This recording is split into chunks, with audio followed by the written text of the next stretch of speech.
Experience the thrill of being a Fayetteville Marksmen season ticket holder and all the benefits that come along with it, including your same great seat for 28 or 14 home games, exclusive season ticket member events, and an opportunity to enjoy discounts on food and beverage and merchandise at the Crown Coliseum. Skate to marksmanhockey.com/season tickets to learn more. Kelly, you need to unmute yourself. For some, it's just the sound of ice hitting heavy-duty plastic. But for us, it's the signal calling us back to the light. And to Greg's house, because he just got a new grill. Connecting to Hot Jams playlist. Welcome back, Bud Light legends. It's time to take summer by the coolers. Something big is coming. Something so big, it'll change the world of chicken sandwiches. Zaxby's new signature sandwich with Zax sauce or new spicy Zax sauce. Because the chicken sandwich war ain't over yet. The new signature sandwich. All the other little sandwiches can run along. We'll take it from here. Welcome to Freddy's. How are you guys doing? Meetings. Lunch meetings all week, all salads. Bean salads. Quinoa salads. Heirloom salads. Frisee salads. Sometimes a guy needs a Freddy's original double, Chicago dog, and a turtle sundae. Make that 2, please. 3. Absolutely. If we're gonna be bad, it better be good. Being bad never tasted this good. Freddy's, the experience that puts a smile on your face and the taste that brings you back. Hey you, are you hearing this but not seeing this? You can change that.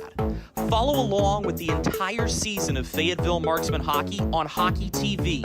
Visit hockeytv.com/subscriptions and get the SPHL TV package to watch every single Fayetteville Marksmen road game this year. That's hockeytv.com/subscriptions.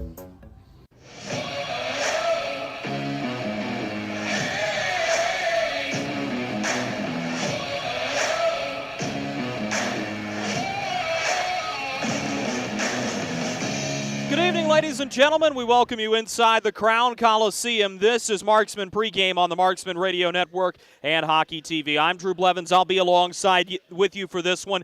A critical 3-game stretch for the Fayetteville Marksmen kicks off tonight. Their opponent is the team that is above them by a singular point in the SPHL standings, the Quad City Storm. If this were the NHL, this would be the equivalent of the Carolina Hurricanes taking on the Anaheim Ducks. It doesn't happen often, but when it does, it's typically a very good matchup, and we expect nothing less here this evening as these two teams tangle only 3 times in the regular season. It's not a matchup you're going to see very often, and yet we find ourselves in the most precarious of situations where right now this would be the first-round playoff matchup for both of these two teams. If the standings were to hold the way they are right now, things would start off on a Friday here in Fayetteville before a some 953-mile journey to Moline, Illinois in the Tax Slayers Center for 2, potentially, to be hosted by the Quad City Storm. This weekend, the Fayetteville Marksmen would like to flip that script and have the opportunity to have home ice advantage right here in the great state of North Carolina. No bones about it, the Fayetteville Marksmen are one of the hottest teams in SPHL hockey right now. They've won 10 out of their last 11, and for a long time they held the longest winning streak that was stopped at 9 games by Knoxville last Saturday. And while they aren't like Peoria, having earned at least a standings point in 18 straight games, this is a Marksman group that's certainly feeling confident going into tonight's contest and has a little bit of a chip on their shoulder with something to prove after 2 scrappy games last weekend. Earlier this afternoon, we caught up with the head coach of the Fayetteville Marksmen, Corey Melker, and you'll hear his pregame comments right after these messages. This is Marksman Hockey. Kelly, you need to unmute yourself. For some, it's just the sound of ice hitting heavy-duty plastic. But for us, it's the signal calling us back to the light. And to Greg's house, because he just got a new grill. Connecting to Hot Jams playlist. Welcome back, Bud Light legends. It's time to take summer by the coolers. Something big is coming. Something so big, it'll change the world of chicken sandwiches. Zaxby's new signature sandwich with Zax sauce or new spicy Zax sauce. Because the chicken sandwich war ain't over yet. The new signature sandwich. All the other little sandwiches can run along. We'll take it from here. Welcome to Freddy's. How are you guys doing? Meetings. Lunch meetings all week, all salads. Bean salads, Quinoa salads. Heirloom salads. frisee salads. Sometimes a guy needs a Freddy's Original Double, Chicago Dog, and a Turtle Sundae. Make that 2, please. 3. Absolutely. If you're gonna be bad, it better be good. Being bad never tasted this good. Freddy's, the experience that puts a smile on your face and the taste that brings you back. Hey, you. Are you hearing this but not seeing this? You can change that. Follow along with the entire season of Fayetteville Marksmen hockey on Hockey TV. Visit hockeytv.com/subscriptions and get the SPHL TV package to watch every single Fayetteville Marksmen road game this year. That's hockeytv.com/subscriptions.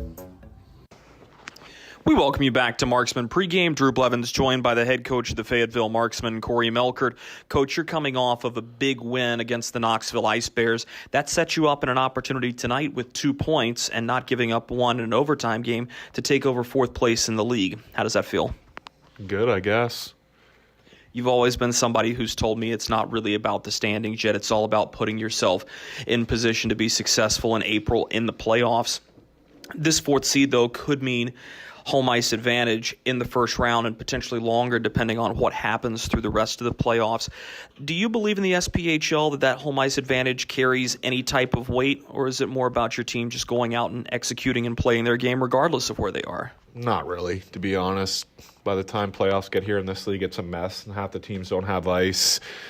So it really doesn't matter. Usually the higher place seeded team starts on the road and then has to come home. So, depending where we end up here, it could be a lengthy travel if we finish ahead of them. So, to me, it's just like you said, it's playing our game and, playing the right way when it matters. I think last night you see the last place team beat what I think is probably the best team in this league right now in Peoria. So I really do not care about the standings. I know the guys in the locker room do, and that's fair. They play the game, but to me it's all about playing the right type of hockey and doing the right things when it matters and building towards that, in the middle of April. So that's where I stand. I want to go back and review Sunday's game. It was a game that was filled with a lot of vim and vigor. There was certainly a lot of physicality in that hockey game. 3rd period, you have a 1-0 lead. You go down 5-on-3. Knoxville ties the game, but Drake Glover scores the game winner on a power play there in overtime. That's an emotional game that is really a roller coaster up and down. Did it feel that way for you on the bench, and what were you thinking, especially there in that 3rd period? That we didn't deserve to win that game. To be honest, it's weird how hockey works. I think we deserved to win on Saturday night. I thought we outplayed them. We were the better team. And then I think Sunday, a 3-3 with travel and, not ideal travel, to be completely honest. Leave from here, go to Macon, play a game, get on a bus, don't get in until 6 in the morning and play 2 more games. We just looked tired, and our details weren't very good. But, at the end of the day, that's how hockey works sometimes. You lose some you deserve to win, and you win some you don't deserve to win. I think, obviously, Brent played really well, gave us the ability to win that game in overtime. And, you mentioned Drake. Drake's a player that, for the majority of the season he's played, on our 3rd line. But, arguably I think he's been our most consistent player. And, he's a huge part of our team and, one of the heartbeats of our team. So it's good to see him get the overtime winner and, good to see him have some success. In comes a Quad City team that you'll only see for these 3 games in the regular season. A very quick preparation, get in, get out. You won't see them for the rest of the year. What have you noticed in your preparation about this team that makes them good, and why are they right now in 4th position and have the 3rd best record in their last 10 of anybody in the league? I mean, they're a good team. I think, for them, they have a lot of guys that have played in the league before. in a year like this, that's huge, having veteran players with the landscape of hockey right now. So I think they're a veteran team. They know what it takes to win. To be honest, they've been together since, I think Quad City started as pretty much the exact same team for the last 4 years. So, obviously that helps. To be honest, I'm not really worried. It's the same thing. I'm not really worried about them. I will give our guys a compliment. I think when we're healthy and we concentrate on the things that we do, I think we're probably the best team in the league. But that doesn't mean anything, because we have to go out there and play the right way and do the things that make us successful. So as long as we do that tonight, even missing a couple important pieces like Bestie and Brian Moore, I think if we're able to concentrate on the things that we do, we'll be all right. Coach, thanks so much for your time. Best of luck tonight. Thank you. He's the head coach of the Fayetteville Marksmen, Corey Melkert. We'll be right back with more Marksmen pregame right after these messages. Look at our yard. So many anthills everywhere. Did you know that a single ant can live to be 29 years old? Really? Well, what about a married one? Seriously? But really, we need to fix the yard. St. Peter Pest Control handles all your mosquitoes, ants, spiders, cockroaches, and even rodents. St. Peter Pest Control provides full home pest protection and consistent treatment of ants and mosquitoes in your yard, too. At St. Peter Pest Control, we send all your bugs to see St. Peter.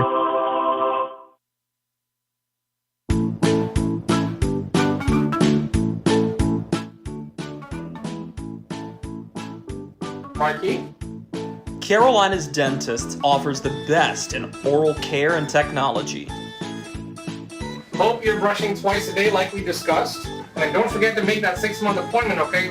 We'd like to keep those pretty white teeth looking good for you. Come experience positively different dentistry at Carolina's Dentist, the official dentist of the Fayetteville Marksmen. We welcome you back to Marksman Pregame. Drew Blevins alongside you in the broadcast booth here from the Crown Coliseum. About 10 minutes away from puck drop between the Quad City Storm and the Fayetteville Marksmen. And let's go ahead and have a look at the way these two teams line up against each other this evening. For the Fayetteville Marksmen, this is going to be an eerily similar lineup to what we saw last weekend against the Knoxville Ice Bears on Saturday and the Macon Mayhem on Friday. Sam Storman will be out of the lineup this evening. Queuing back in will be Mark Wilson.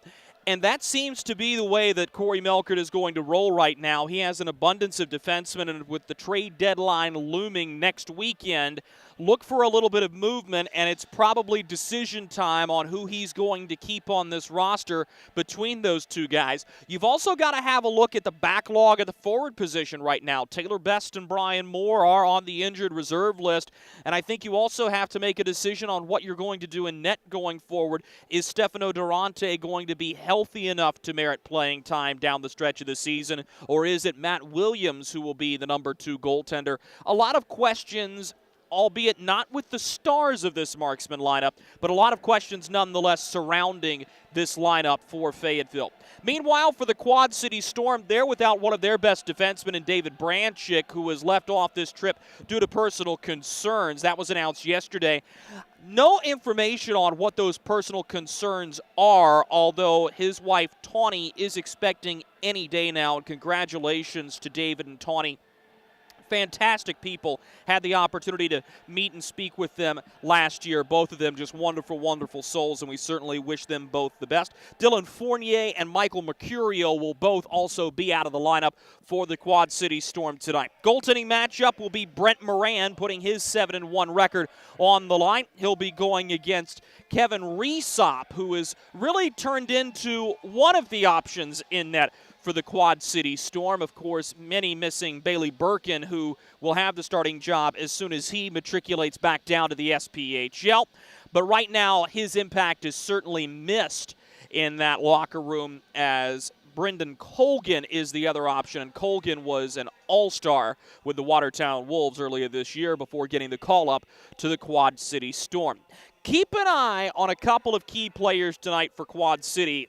former marksman, no less. Shane Bennett is the straw that stirs the drink offensively for this Quad City group. You also don't want to count out contributions from Taylor Price, former marksman, and Tommy Seacos, who played last year in the state of North Carolina with the Carolina Thunderbirds in the Federal League. Meanwhile, for the Fayetteville Marksmen, Taylor McCloy is the team leader in goals, but offenses come from all corners of this roster. Don Oliveri is the team leader assists, and he has been really one of those guys that the offenses run through for the Marksmen, especially on the power play.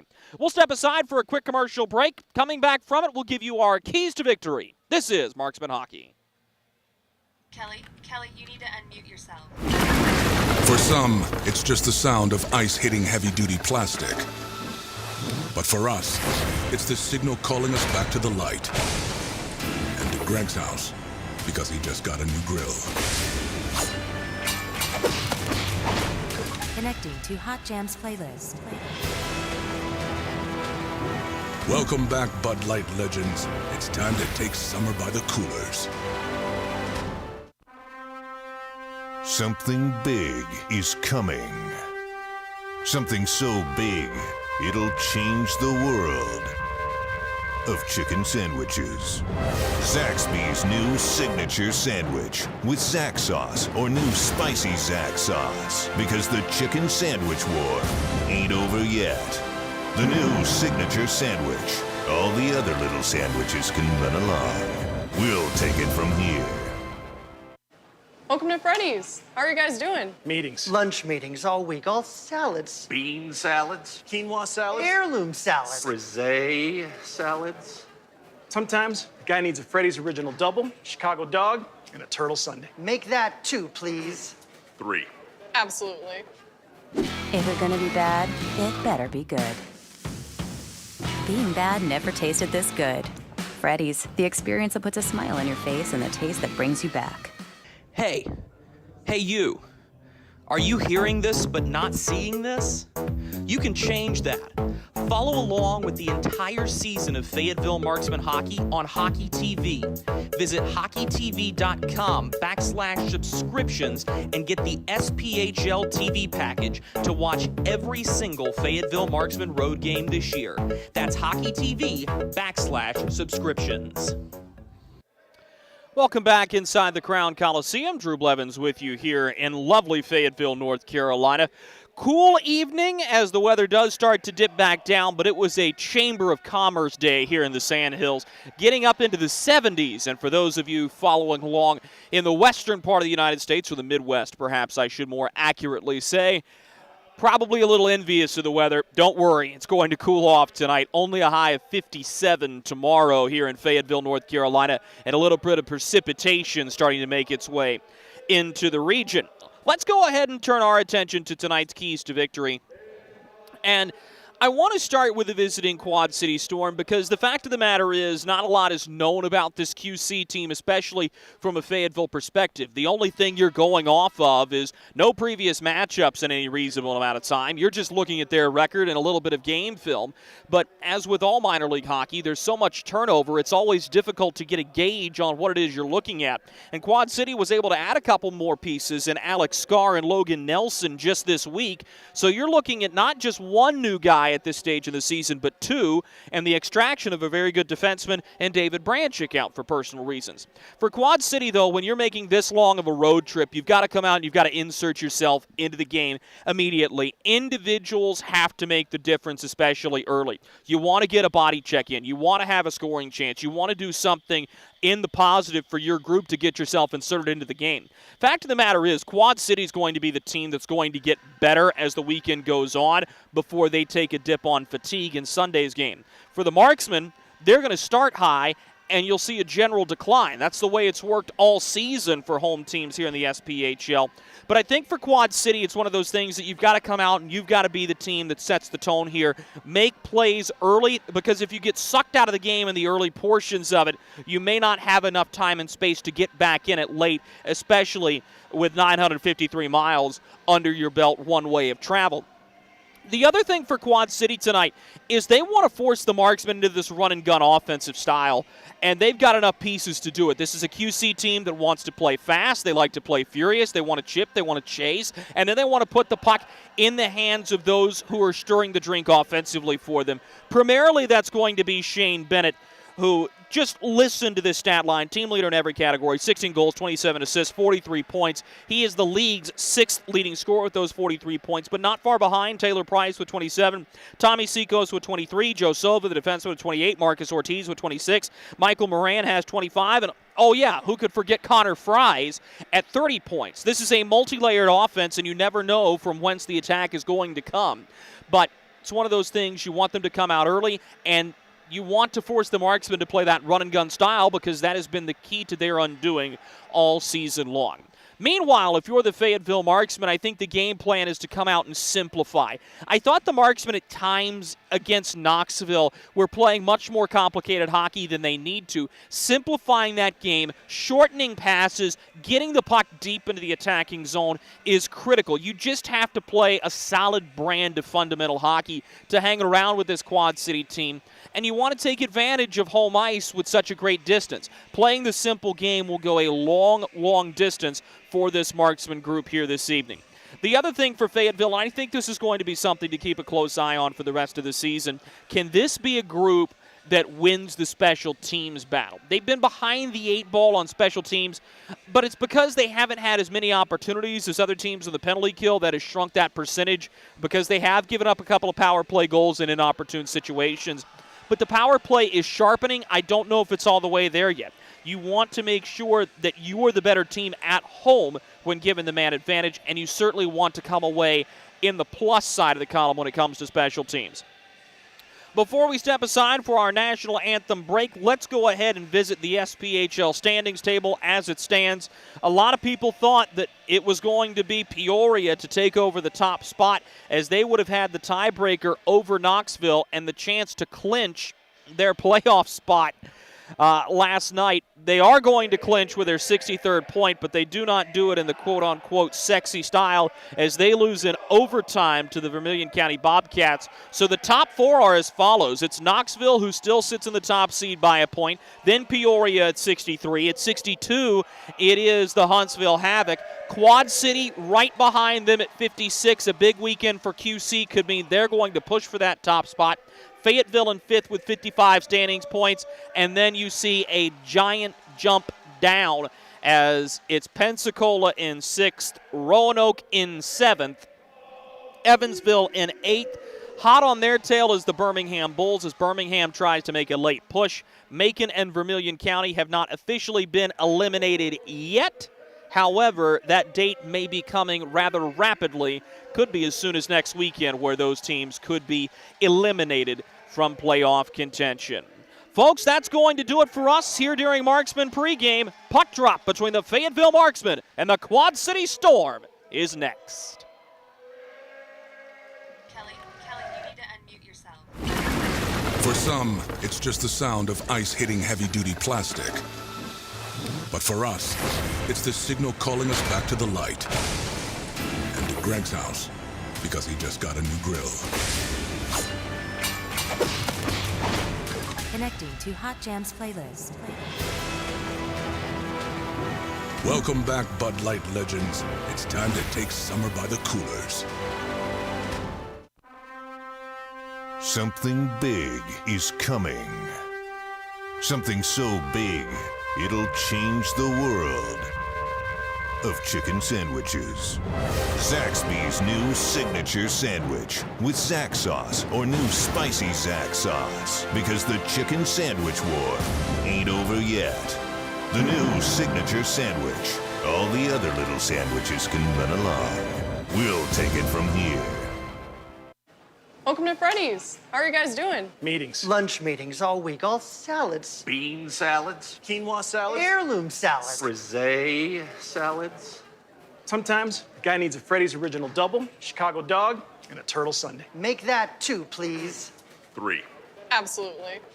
If it's gonna be bad, it better be good. Being bad never tasted this good. Freddy's, the experience that puts a smile on your face and the taste that brings you back. Experience the thrill of being a Fayetteville Marksmen season ticket holder and all the benefits that come along with it, including your same great seat for 28 or 14 home games, exclusive season ticket member events, and an opportunity to enjoy discounts on food and beverage and merchandise at the Crown Coliseum. Skate to marksmanhockey.com/season tickets to learn more. Hey you. Are you hearing this but not seeing this? You can change that.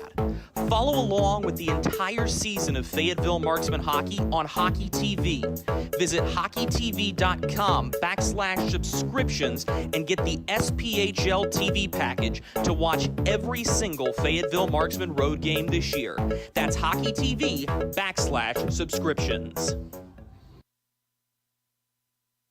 At Carolina's Dentist and Spring Lake Oral Surgery, we believe in creating a positively different experience.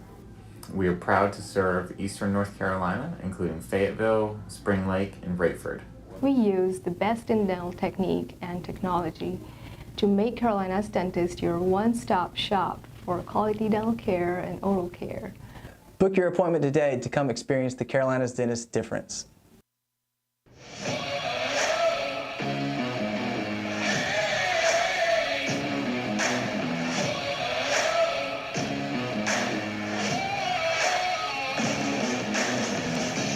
Good evening, ladies and gentlemen. We welcome you inside the Crown Coliseum. Drew Blevins alongside you as the Fayetteville Marksmen prepare to host the Quad City Storm. The winner of this hockey game will take over possession of fourth place in the SPHL. And you may ask why that's so pertinent. Well, the answer plain and simple. If you have fourth position, you've got a home ice advantage spot, and those are highly coveted come playoff time. Hard to believe we're talking playoff hockey now in less than 2 months here in the SPHL. The Fayetteville Marksmen are in their home black uniforms, black numericals, black breezers, black socks, orange trim. The Quad City Storm in their road white uniforms, black numericals, black breezers, white socks. 3 games in 3 days, and that's it between these two teams this season. And it's a Quad City Storm group that wants to play fast. They want to go on offense as quickly and as often as they can. The Fayetteville Marksmen aren't necessarily a heavy team, but they aren't afraid to play the body. And when they can, they want to play that quote-unquote half-court offense and set things up in the attacking zone. A lot of familiar faces for this Quad City Storm group. Corey Melkert mentioned it in his pregame comments. It feels like it's been the same team since the inception of the group for Dave Shachinski. Kevin Reesop will get the start in net for the Storm. Reesop on the season has 4 wins, a 2.95 goals against average, and an .889 save percentage. And the hottest goaltender in the SPHL is Brent Moran. 8 wins for Moran with a 2.22 goals against average and a .920 save percentage. Nearly ready to drop the puck here in the All-American city of Fayetteville, North Carolina. As one last look at the Zamboni doors behind Kevin Reesop. A goal light test on both sides. Let's do it.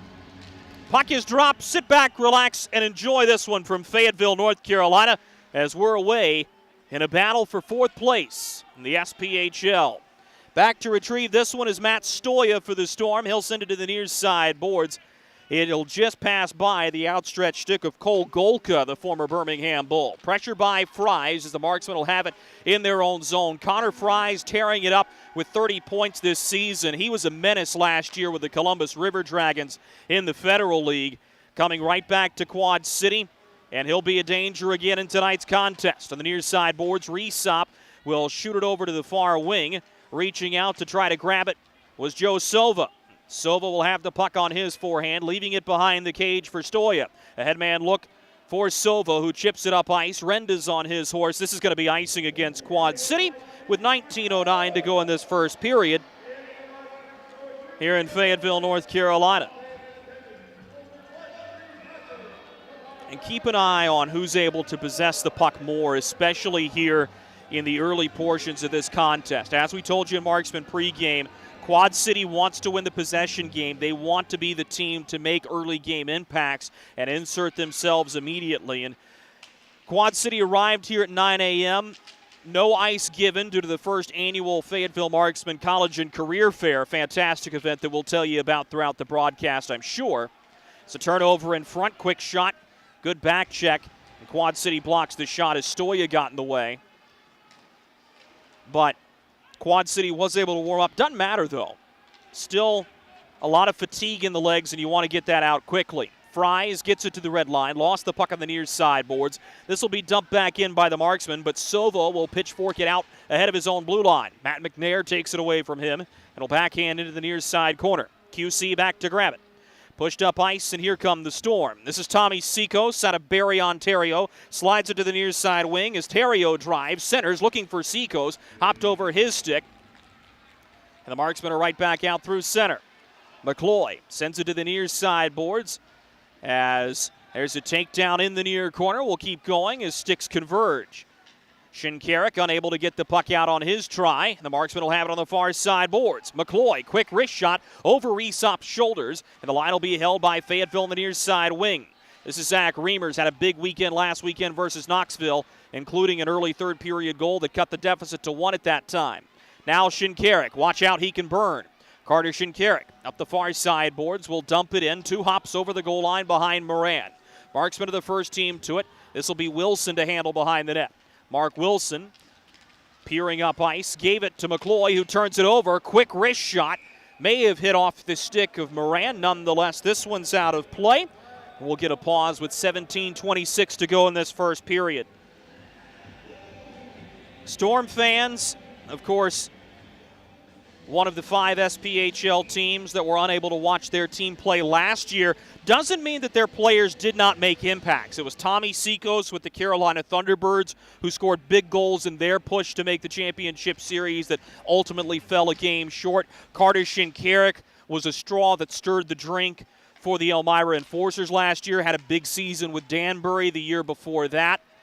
And as we told you already, you really can't downplay the impacts of some of these other players like Connor Fries.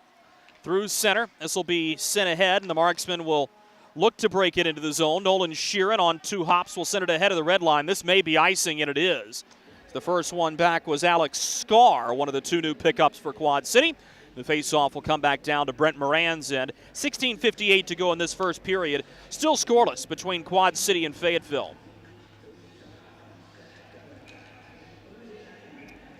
And conversely to the point we were making about Quad City wanting to come out and be the team that makes early impacts, the Marksmen don't want to get snuck into a sleepy game either, because that's where this is a team that can burn you. Stoya's one-timer off the end wall. The rebound picked up by Quad City. Storm will spin it into the near side corner as Fries will send Michael Moran chasing after it. Up the far side boards, Fries gets the puck to his man Moran. Up to the point, Sova with a long shot, challenges Brent Moran, and kick to the far side corner. Slid to the near side wing. This is Stoya from the point. Bounces it toward the slot. Off a stick on the way through. The Marksmen trying to get it out, and they do. Could be a chance. This is Biesinger. He's in all alone. Digs to the backhand, and a great stop by Resop. Kevin Resop closing the 5-hole in the 11th hour on a puck that nearly beat him. Maybe another chance for the Marksmen coming here. To the near face-off circle. Spinning away from pressure is Biesinger. Sends it out to the far side wing. Backhanded on goal. Resop denies it. Finds the puck and melts it down. There's an impact play for Kevin Resop. And not sure if that puck rolled on Tommy Biesinger, as it looked like he had him beat 5-hole. And either Resop got a piece of it with the plus 2 inches on the top of his pads, or that puck took an awkward turn at the last second. But a great job by Resop matching speed here on a breakaway before we're 5 minutes in. Played below the goal line as the Marksman will get to it. Behind the net and in the far corner, Alex Serrano will spin and leave it there for McNair. He gives to the point, long wrist shot on the way through, misses wide by Jarrett Cupp, and here come the Storm. Up the near side boards, driving in and dumping it in is Price, the former Marksman. Finds Seacos, who centers off of a Fayetteville skate, and right back out to center. 15:30 to go in this first period. we remain scoreless, with the Marksmen having the best scoring chance so far. A headman look that'll just be chipped into the zone by Taylor Price. Back behind the net, the Marksmen will get to it, breaking it out on the near side wing. Probing and looking up ice. This will be Reimers who carries it in. Backhands for McCloy, who shovels it on goal. Caught by Resop, and he'll hang on. 15 seconds away from our first immediate timeout, and Kevin Resop getting to feel the puck a little bit here early.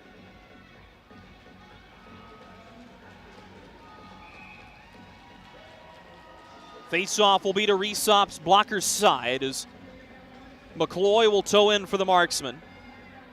Second line out for Fayetteville. Wins it back for Harrison Harper. He pulls the trigger, caught by Resop again. May not seem like much, but when you're in this rhythm that Kevin Resop's in, catching pucks, holding pucks, catching pucks, holding pucks, that can help goaltenders get into a really dangerous mindset for their opponent. When they're seeing pucks well, catching them, hanging on, and not having any trouble fumbling the puck, that's right where you want your goaltender to be. And here he's got to play it behind the net, and Joe Sova handling the puck. Once upon a time, way back in 2014, Joe Sova was actually part of a trade that sent Alexei Podkorovsky from the Carolina Hurricanes to the New Jersey Devils. And Sova, one of the most interesting characters in all the SPHL. Just a tremendous story. Into the near side corner, hard hit delivered. And now we've got to keep an eye on the downed Marksman. That may be Wilson. His clans are going to come together in the near side corner. That was Nick Mangone who laid the hit on his return trip from the ECHL. We'll have a look at the injured Marksman when we come back from media timeout. 14:43 to go in the first period. We're scoreless here in Fayetteville. For some, it's just the sound of ice hitting heavy-duty plastic. But for us, it's the signal calling us back to the light. And to Greg's house, because he just got a new grill. Connecting to Hot Jams playlist. Welcome back, Bud Light legends. It's time to take summer by the coolers. Injured Marksman was number 2, Mark Wilson, the rookie defenseman out of York University. Gets to the bench under his own power. And for right now, at least, is staying on that Marksman bench. 14:43 to go in the first period. Face-off will be to the glove side of Brent Moran when we're ready to resume play between the Quad City Storm and the Fayetteville Marksmen. For those of you just tuning in,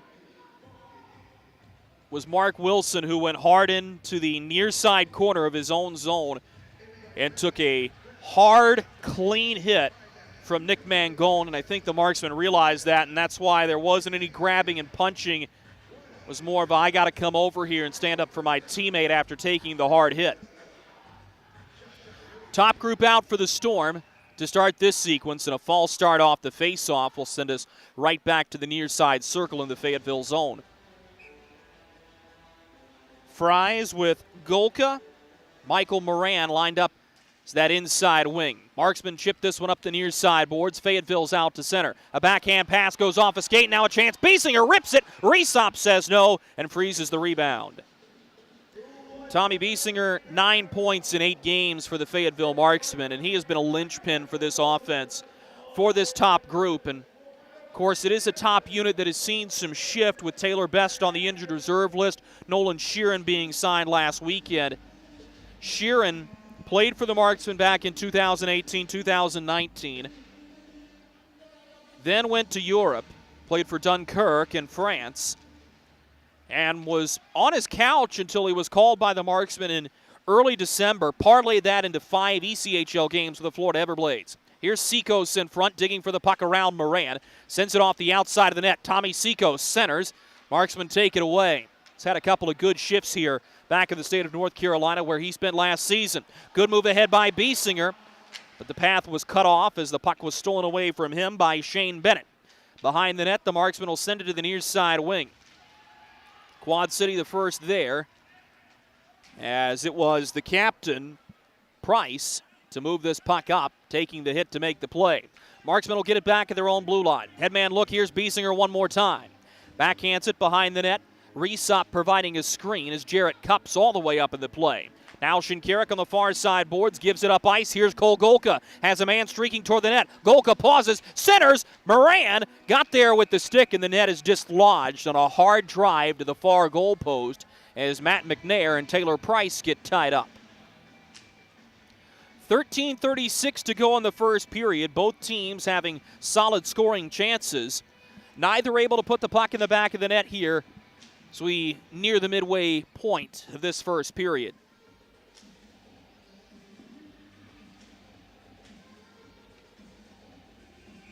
Like what Dave Shachinski is doing here, though.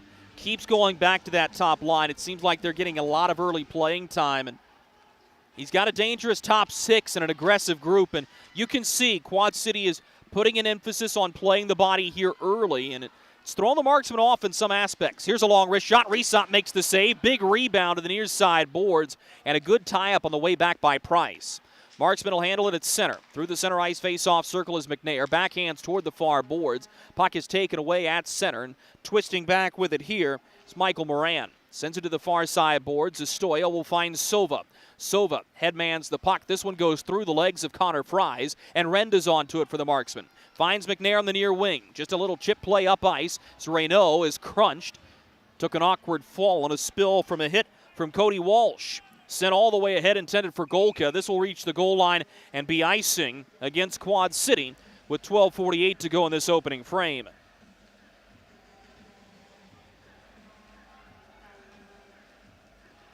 Pretty rare to see Alex Reynaud get dislodged from his footing in that manner.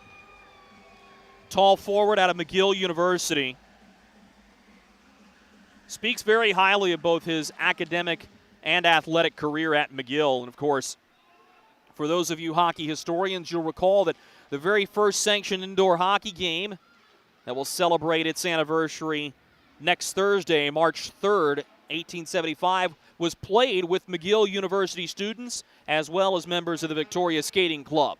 This puck is going to roll to Brent Moran. He'll opt to play this one out. Good to see Mark Wilson back out there.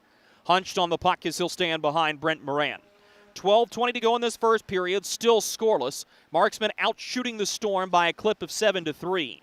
Pass to the far side boards. Fayetteville into attacking ice. As soon as they're there, they're back out. As McCloy has to reset. To the near side wing, Harrison Harper will dump it in. You'll hear from him during our first period intermission. The far side face-off circle, centering pass to Reynaud, spins it toward the net. Resop scoops it up in the catching glove and hangs on. So far, a routine Friday evening for Kevin Resop. The face-off will be to his glove side with 11:58 to go in this opening frame. Marksmen looking for their 11th win in 12 games, and were verging on a little bit of history. If they had won all three last weekend, they would have tied the franchise-long win streak at 11. Takedown behind the net, and a centering pass is broken up. Marksmen hold the line. Hoffman slides it to Tommy Biesinger. He's pressured from behind and lost the puck eventually. Great pressure on the way back by the captain, Taylor Price, who is also putting an early stamp on this one. Biesinger chips it off of his backhand into attacking ice, but Carter Shinkarik is there. He'll play it to his blue line before it's pushed right back up ice toward Price. Intercepted by Hoffman at the red line. Looks to the near side wing, sends it off the boards, dumped in, and back to retrieve is Tristan Theriault. Theriault will send it to the far side boards. Here comes Quad City. Floated into the far side corner. Moran will direct traffic. Don Oliveri takes it back behind the net. Look to the far wing. FX Girard ahead of the red line, chips it around Joe Sova, and allows his line mates to go chase it. They've got it in the near side corners. The Marksmen look to establish a possession. Matt Stoya pressuring. He's got help from one teammate. Up the near side boards, loose puck corralled by Quad City. Play to the far side boards. Foot race ensues for it as Kyle Heitzner's a step slow. Now Stoya will get it for Quad City. Works to the near side boards. With speed, this is Nick Mangone. Blows by his man, looking for a lane. Fires off the outside of the net as Brent Moran was leaning on the near post and leaned a little too hard as that net dislodges from its pegs. The faceoff will stay in the Marksman zone. Brent Moran has been a superhero for the Fayetteville Marksmen. It seems like we're using that adjective a night early, as tomorrow night is superhero night here at the Crown Coliseum. But what Moran has done, providing stability in net for a marksman group that really hadn't had much since the departure of Jason Pulaski for the ECHL, there aren't enough words to describe just how important that's been. And Corey Melkert did his best he could. He called Moran the MVP of the win streak that the Marksmen went on way back on Friday before they scored their 9th straight victory over the Macon Mayhem. And I think he's right. Moran opened his SPHL career with a shutout, kept the Marksmen in some tight contests, and really helped that group earn the win in overtime against Knoxville on Sunday afternoon. Here comes Fayetteville. May have a 3-on-2 if they hurry. Reynaud pulls back and chips it behind the net. He'll let FX Girard and Matt McNair go to chase it. Girard will be the one to come away with it. Near side face-off circle, FX Girard turns and fires over the crossbar. Vincenzo Renda, way up in the play, has to back out, seeing that Quad City has the puck. Cole Golka left it in a dangerous area. Connor Fries, the near side face-off circle. He took a stick up high. We're going to keep going. Fries was affected, but now Cole Golka has it. Golka looking for a centering lane, instead fires a shot from the near boards, wide of the near post. Line is held by Terrio. To the far side boards, holding it for a moment was Moran. So the Marksmen are able to chip it out to the red line no further. Connor Fries doing yeoman's work against 3 Marksmen right along the Fayetteville bench to prevent this puck from going any further toward his zone. Now a chance for Moran driving down the far boards. Rising wrist shot, caught and held on to by Brent Moran, and will step aside. 9:33 to go in this first period. Good one brewing between the Storm and the Marksmen. But right now, we remain scoreless.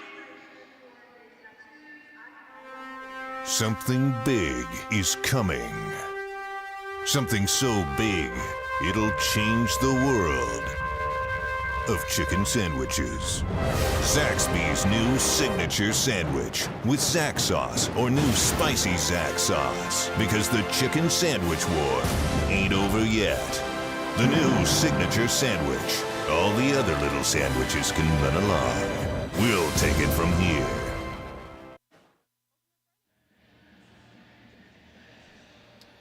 $9:33 to go in the first period here in Fayetteville, North Carolina. Quad City Storm in town for the only time this season. And really, I think this is a great simulation playoff series for both of these squads, minus the traveling aspect of it. 3-game series, not going to see them again. And at a pivotal point of the season, there is something on the line here tonight. And it is that last home ice advantage playoff spot. Face off to the blocker side of Moran, won cleanly by the Storm as Shinkarik will play it behind the net. This is Price, centers, here's a one-timer, kicked out by Moran, rebound behind the net, another centering pass, Moran cuts this down and freezes. Words for Taylor Price, the Storm captain, lurking in front, and really think he's a guy you're going to see impact this game one way or another. There's always a little bit of added extra emotion when you're playing in a building that you used to call home. McCloy beats Seacos on the faceoff. Now a hard hit behind the net delivered. Here's a turnover. Price on his backhand, shovels it toward the net. Moran made the save twice. Into the near side corner. Marksman scrambling to get this puck out. They do, but only to the red line before Quad City will prevent it from going any further ahead. Brent Moran with a good stop on Taylor Price in front. Behind the cage, Fayetteville Marksmen will hang on to this puck. Quad City will force him to the far side boards. Probing up ice, here's Tommy Biesinger. Skates by a stick check. Finds Hoffman, who will gain the red line and shoot it into attacking ice. Near side corner, Quad City the first team to it. Chipped ahead, here comes Mangone. Taken away from him on a good defensive stick by Hoffman. Back up to the red line as the Marksmen will war against Matt Stoya. Stoya wins it. Tried to push for Mangone as he drove down the center lane. The Marksmen take it away right up the near side boards. Good chance for Fayetteville Brewing. This is Tanner Fraze. Works in the near side corner before he's pressured there. 2-by-2, they battle in the near corner. 8:15 to go in the first period. Puck jars loose to the near side boards. Pass goes to the near wing. That's Harper working on the same side as Biesinger. Harper coughs it up to Joe Silva. He'll backhand to the far side boards. Shane Bennett will drive. Bennett Gets around his man, looking for a lane. Circles around Brent Moran. Bennett will shovel it up to the point. Cross-ice pass. Thought about a drive. For a moment at least, was Cody Walsh. Now in the near boards, this is Shane Bennett again, looking for a lane. He looks to the far face-off circle. The puck will bounce, and eventually Scar has to play it across one more time to Walsh. Long wrist shot caught and held onto by Brent Moran. Good little ebb and flow to this game as we saw the Marksmen have their extended offensive possession, and now Quad City's turn to possess the puck. It's interesting to watch these two teams and their different strategies of attack. It's really one of the few times in this game we've been able to see Quad City set something up on a long-term possession. They'll look for a face-off win here. Initially had it, but the Marksmen will jump ahead as FX Girard gave to McNair on a give and go. Now Girard driving, stick check by Resop as this puck's up in the air, bounces in the near side boards. Golka steers it up ice. He was looking for Fries. Golka hanging on to it. He'll shovel to the far side wing. That's Michael Moran. He's upended in the far side boards. Marksmen get to it, and here they come. Down the far side boards, they'll just look to move it in ice. Near side boards, skated ahead. This will be flipped up in the air toward Moran. Moran reaching for it. Lost possession to Matt McNair. The far side wing, here comes Fayetteville. Swung to the near boards, this is Fraze. Backhands up ice, looking for Oliveri, who jumps into the rush. Oliveri will center, Reimers fires, he scores! Zach Reimers from the top of the face-off circle beats Resop cleanly, and the Marksmen have the first goal of the hockey game.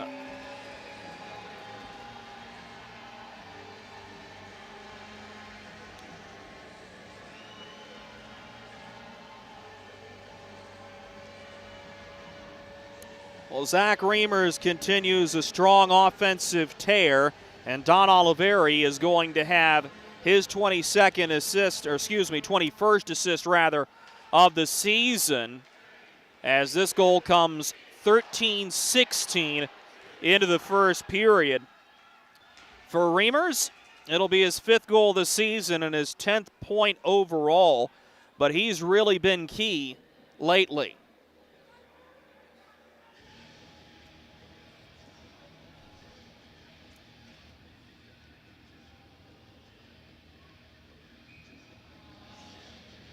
.6:33 to go in the first period. The face-off will be to the glove side of Brent Moran. Won by the Marksmen. 6:25 to go in the first period. We do apologize for the video difficulty on Hockey TV. The near side boards. This is Shinkarik driving in. Knocked off the puck in the near side corner. Worked ahead to Reimers, who will look up ice one more time. Backhands, but a good play made on the way back by Nick Mangone. This puck is dumped in by Quad City. It's Oliveri, the first one back, that's Jarrett Cupp playing pitch and catch along with Zach Hoffman.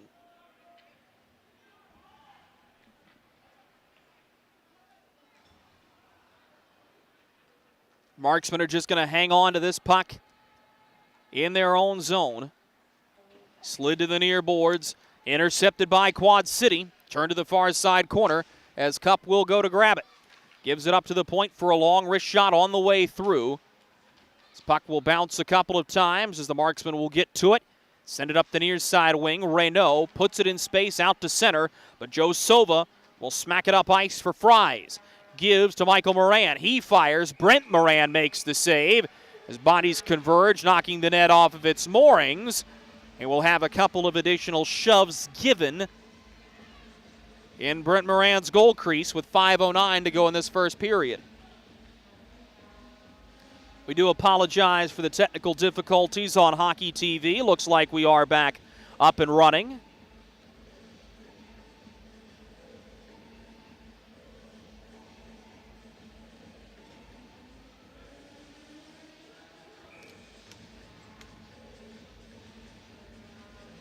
Face-off will be to the glove side of Brent Moran.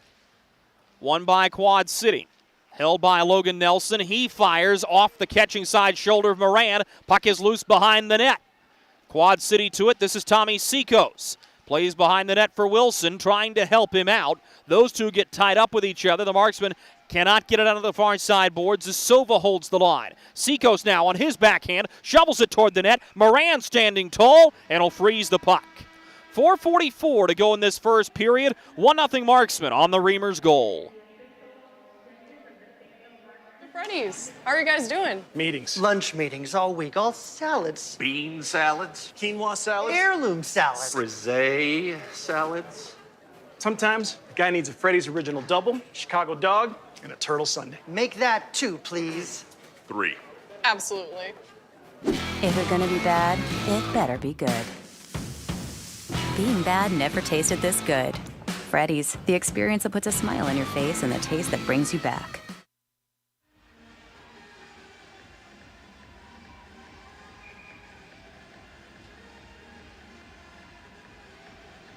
.444 to go in the first period here from Fayetteville, North Carolina. The Fayetteville Marksmen 1 and the Quad City Storm 0.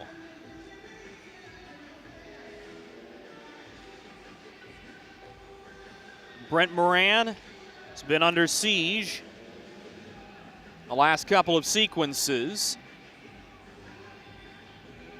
It's come up big. Face-off won by the Storm. This is Sova stepping into the middle. Seacos with a one-timer. It flutters in. Now a puck comes up high. Hit Reamers in the face. The rebound, they score. An awkward pinballing puck in front, and Shane Bennett sweeps it by Brent Moran to tie this hockey game.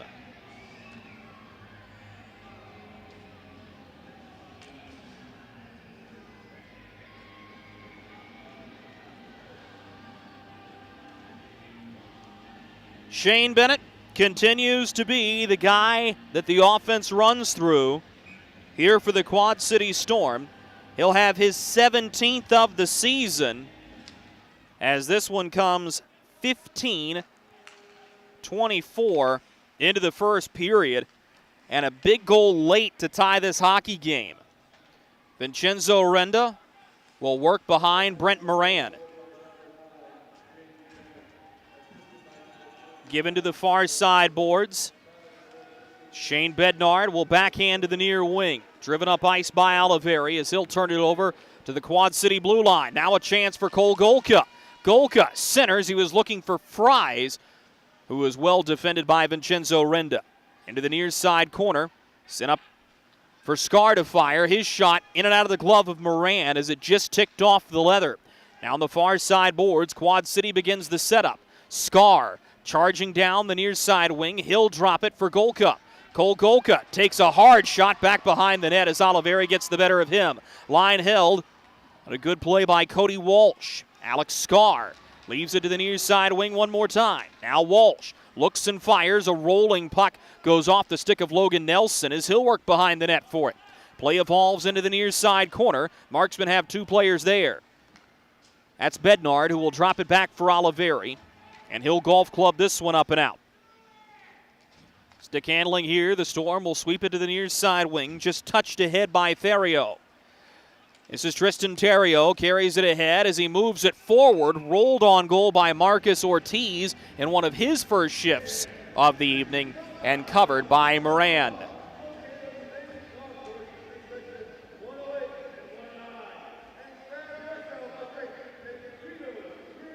Brent Moran having to do his bit of work here.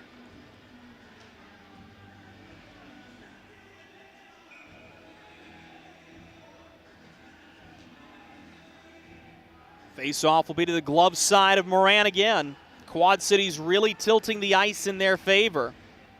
It's Mangone will backhand this one to Theriot, who just has to send it into the near side corner. Marksman will take it away from Marcus Ortiz. Pass up to the point, intercepted. Theriot's shot blocked. Fayetteville unable to get it out. This is Bennett once again. Turn to Ortiz, instead thinks better and works to the far side corner for Nick Mangone. He's rubbed into the end wall. This one's chipped off the near side glass. Line held by Terrio. Finally, the Marksmen are able to get it out with numbers. Harper slides for Alex Reynaud. He'll look to chip up ice as Harrison Harper and Matt McNair go fighting after the puck. Ortiz bumps off Matt McNair. This puck will be settled behind the Quad City net. Working ahead is Carter Shinkarik. Gains the red line and sends it to the bench side corner boards. Jarrett Cupp the first in. Steers to Harrison Harper, will work up the near side wing. Driven ahead as the Marksman will dump it up ice as Tanner Fraze gives to Taylor McCloy. He'll give right back for Fraze. Good stick play made by Stoya, one-handed. Sends it ahead as now Price will bring it up ice. Taylor Price has a man with him. This is Seacoast. Backhands it on goal. Moran says no. The rebound still loose. Shoveled on net by Seacoast as Moran had himself sealed on the near side goal post. Marksman trying to dig it out of the near side board. Stoya does a good job to hold the line for an extra beat before it's dumped right back in by Kyle Heitzner. Behind the cage, the Marksman will try to break this one out again. A little more space this time as they bring it up the near side boards. Turned over. Now Connor Fries buries his head. He takes a cold shoulder into the near side boards. Played to the far corner and swept up to the far side wing. Slid into the middle. This is Fries now. Connor Fries on his backhand, double teamed. What a great job to hold that puck for another extra second or two. Zach Hoffman stumbles for a moment with pressure coming from Michael Moran. Swings it to Jarrett Cupp, who will work off the far side boards. Biesinger chips into the middle, now a chance. Marksmen bring it up ice. It is knocked awkwardly was Biesinger. Puck taken initially by Moran. Marksmen are going to get it right back though. Tommy Biesinger hanging on to the puck. Steered for Oliveri initially. Is going to opt to keep it himself. Knocked off the puck hard by Cody Walsh. Sent ahead to Michael Moran, who awaits reinforcements. Golka going with him. He backhands across the blue line. 30 seconds to go in the first period. Puck hops up in air. It'll be backhanded to Vincenzo Renda, who will send it up ice, and the Marksmen will have one last rush here with 20 seconds to go in the period.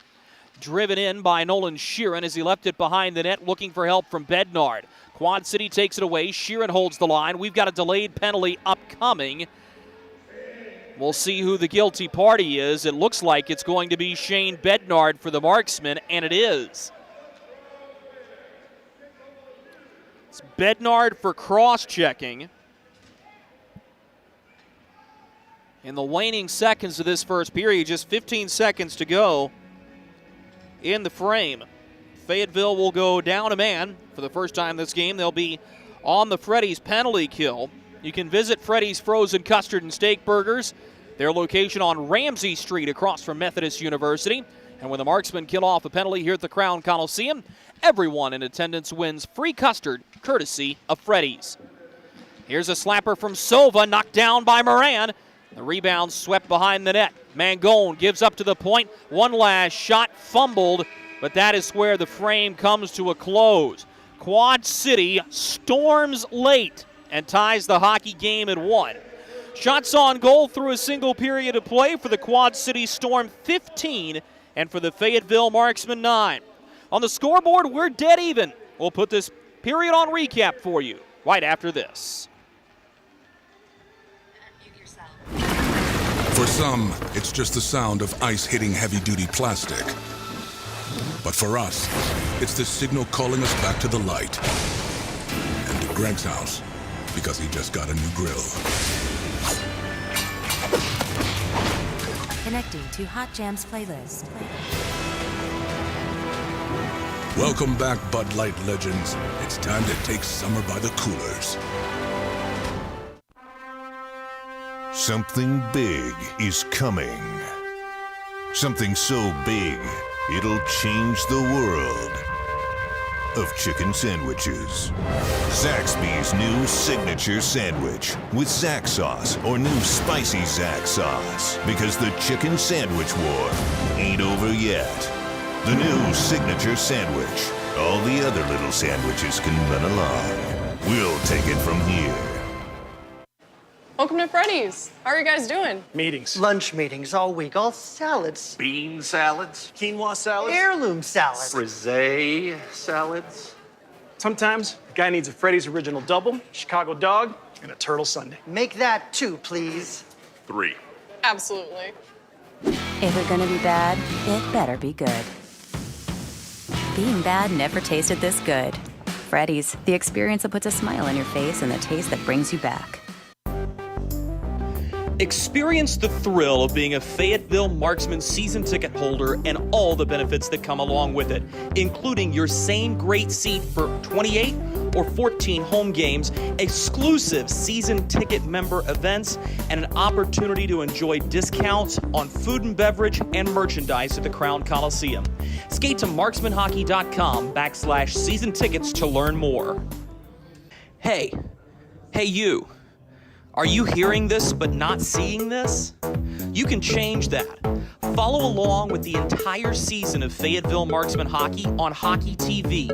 Visit hockeytv.com/subscriptions and get the SPHL TV package to watch every single Fayetteville Marksmen road game this year.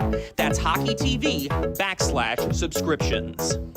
Baby, we have spiders on every corner outside our house. Okay, I'll call someone to take care of it. Baby, we have fire ants all over the yard. Alrighty, I'll call someone else to take care of that. Baby, these mosquitoes, you have got to go. Here we go again. One call to St. Peter Pest Control provides all these services. Total pest protection for one low monthly payment. At St. Peter Pest Control, we send all your bugs to see St. Peter.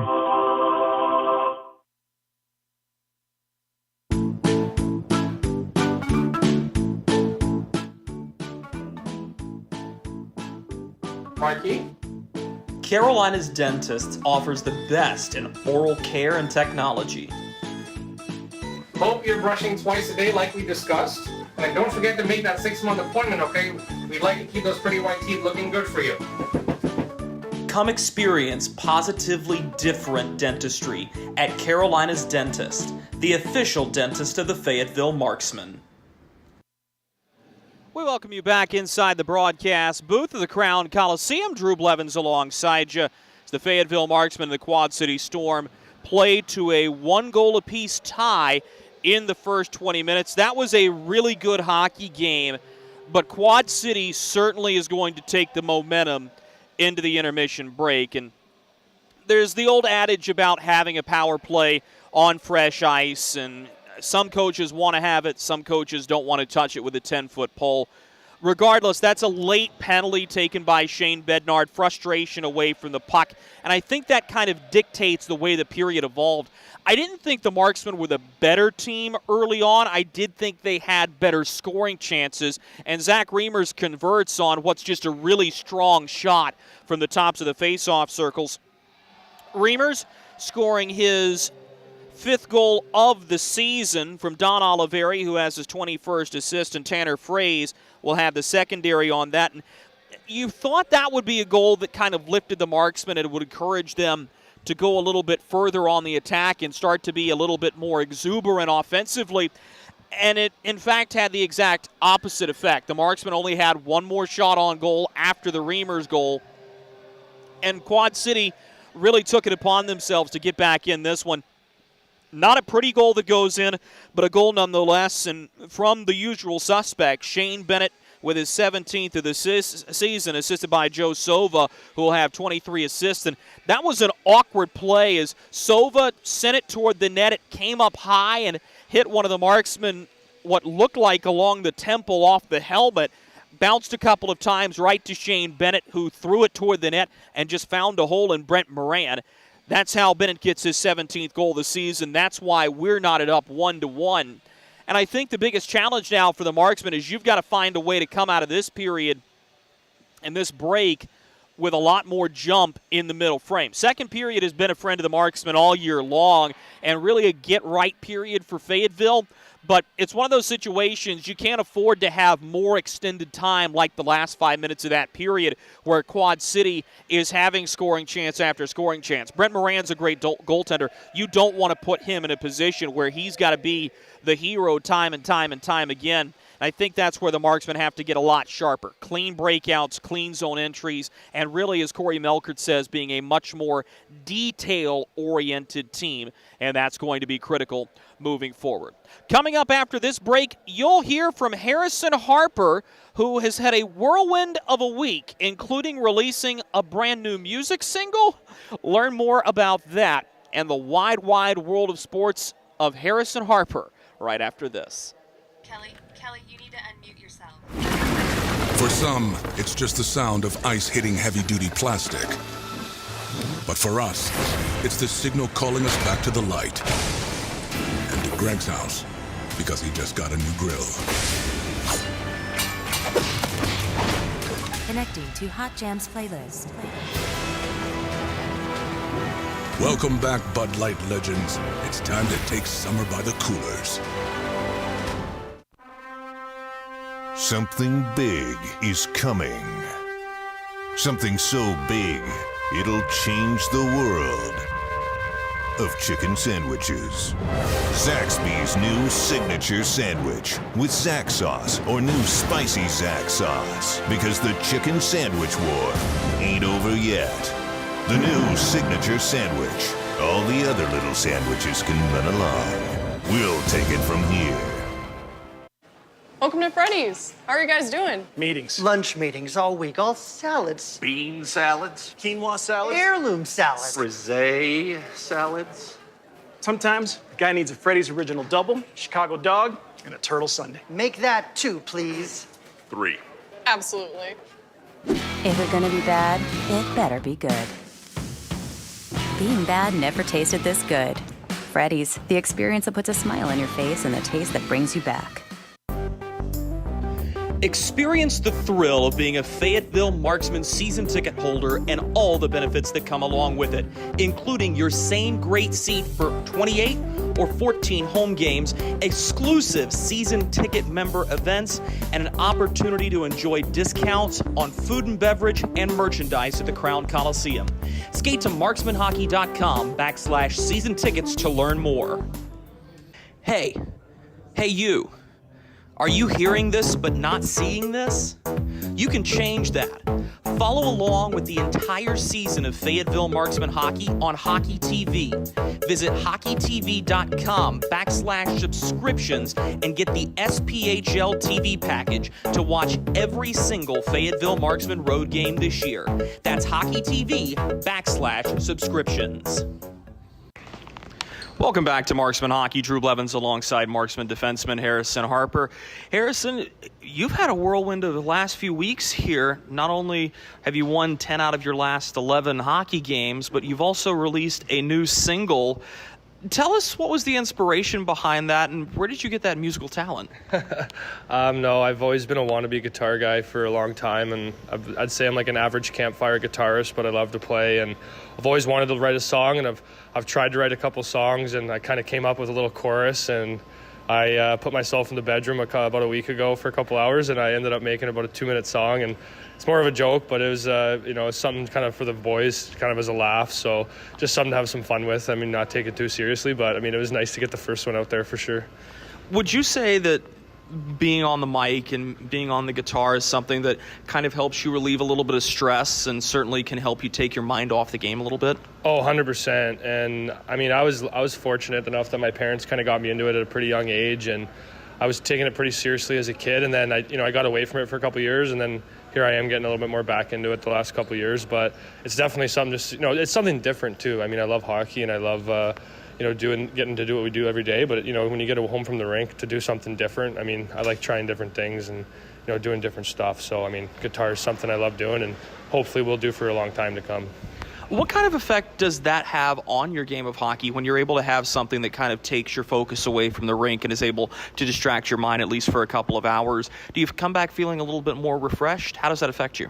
I think that's huge. Like, I am personally one of the kind of guys that when I leave the rink, I don't really talk about hockey that much. I mean, I love getting absolutely dialed in when I'm at the rink and doing what we love to do, but I'm one that believes in definitely getting away from the game outside of the rink, and then when you come here, you fully apply yourself and don't let thoughts about the next game or last game creep in your mind at home, because then you're just you're getting paranoid for no reason. Yeah. Well, let's talk about the game at hand tonight. In speaking with your head coach, Corey Melkert, he talked about not being too focused on the standings. You want to play the game at hand and worry about the 2 points that's available tonight. You're only 1 point out of fourth place. Critical spot to have home ice advantage in the playoffs. Is that something that you and your teammates have a beat on? Oh, 100%. It's a huge game, and it's nice to play a different opponent. Obviously, seeing Quad City for the first time this season, the boys are pretty fired up, and getting a couple big, huge home games here. I mean, we do well this weekend. We set ourselves pretty good up for the final stretch here of the year, and we're all looking forward to that. And it's a big weekend, and everyone's fired up. Obviously, getting down to the final bit of the season, the trade deadlines in a couple weeks, and then the final push toward the playoffs. In your mind, do you think this is a team that has what it takes right now to go all the way for a championship? 100%. I mean, I haven't played in this league for years, but in terms of this league, we have a really talented roster. We got a lot of good guys who want to be here and want to finish it out with us and make a run and try and go all the way. And I think a lot of guys' mindsets are all in the right spot. We're all looking towards that final end goal, and it's just fun to be part of, honestly. Yeah. Harrison, best of luck tonight. Thank you very much, Drew. Have a good one. That's defenseman Harrison Harper. We'll be right back with more Marksman hockey right after this. Hey, it's Goldie from Good Morning Fayetteville for St. Peter Pest Control. They've been doing my pest control services all summer, and it's been wonderful not to have to deal with ants or mosquitoes the last few months. All that money I saved in calamine lotion. Ray and Preston St. Peter show up. They spray outside, but they also do in-home pest control. So if you have roaches or, dare I say, rodents, they'll take care of them as well, because the last thing you need is unwanted visitors making a nest in your Christmas decorations up in the attic. Call St. Peter Pest Control. They send all your bugs and pests to see St. Peter.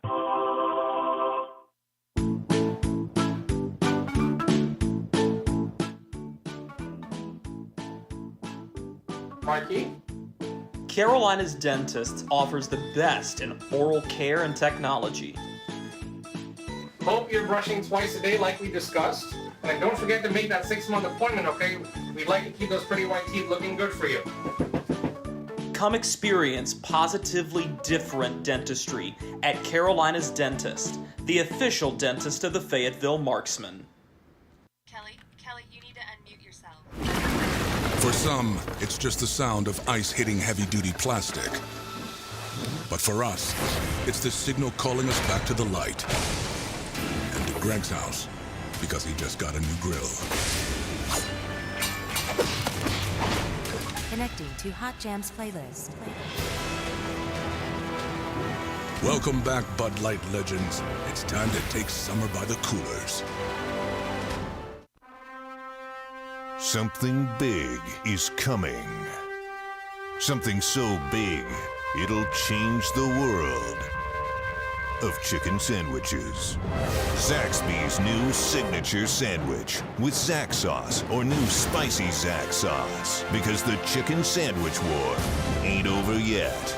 The new signature sandwich. All the other little sandwiches can run along. We'll take it from here. Welcome to Freddy's. How are you guys doing? Meetings. Lunch meetings all week, all salads. Bean salads. Quinoa salads. Heirloom salads. Frisee salads. Sometimes a guy needs a Freddy's Original Double, Chicago Dog, and a Turtle Sundae. Make that 2, please. 3. Absolutely. If you're gonna be bad, it better be good. Being bad never tasted this good. Freddy's, the experience that puts a smile on your face and the taste that brings you back.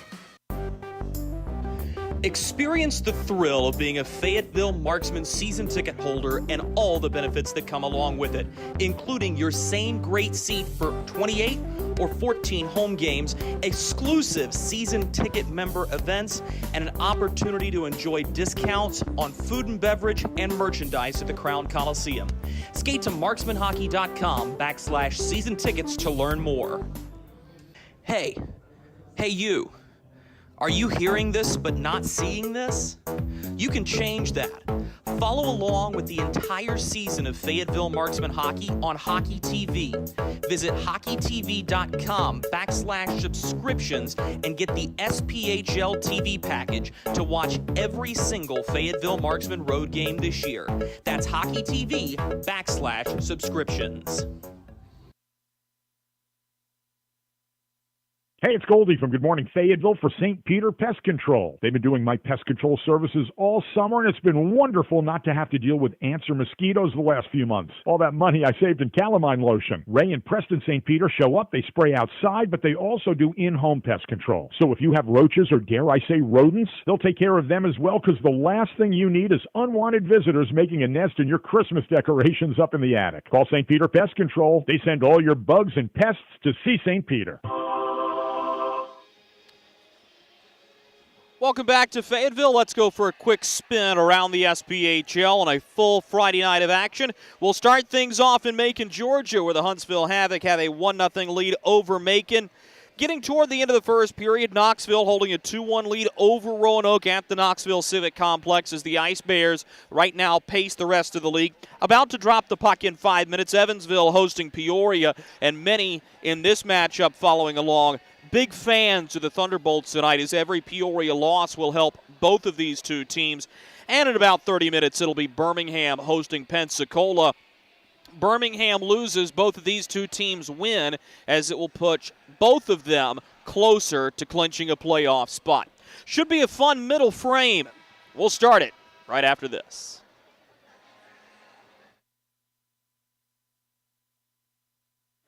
Welcome to Freddy's. How are you guys doing? Meetings. Lunch meetings all week, all salads. Bean salads. Quinoa salads. Heirloom salads. Frisee salads. Sometimes a guy needs a Freddy's Original Double, Chicago Dog, and a Turtle Sundae. Make that 2, please. 3. Absolutely. If you're gonna be bad, it better be good. Being bad never tasted this good. Freddy's, the experience that puts a smile on your face and the taste that brings you back. Experience the thrill of being a Fayetteville Marksmen season ticket holder and all the benefits that come along with it, including your same great seat for 28 or 14 home games, exclusive season ticket member events, and an opportunity to enjoy discounts on food and beverage and merchandise at the Crown Coliseum. Skate to marksmanhockey.com/season tickets to learn more.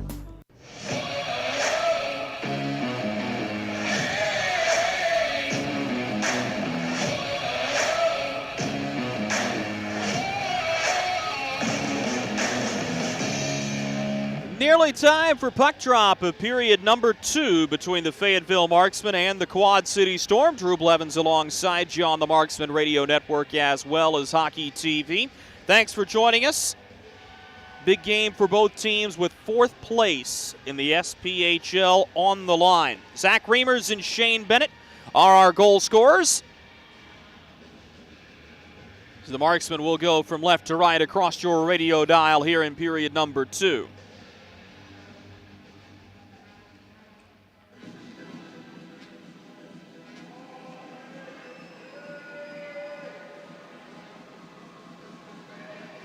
Derek Boehm, our referee, with Kyle Gaspari and Noah Ackerman, says linesman.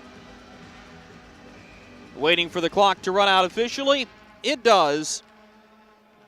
And away we go. Behind the Quad City net, this will be Sova, who will have the puck, and Quad City begins the breakout. Keep a close eye on the first 5 minutes of this period. Shane Bennett driving, centers the puck. It goes off a Marksman stick, bounces all the way to the blue line where Seacoast will have it. Finds Bennett, who pushes to the near wing. He was looking for a play to Sova.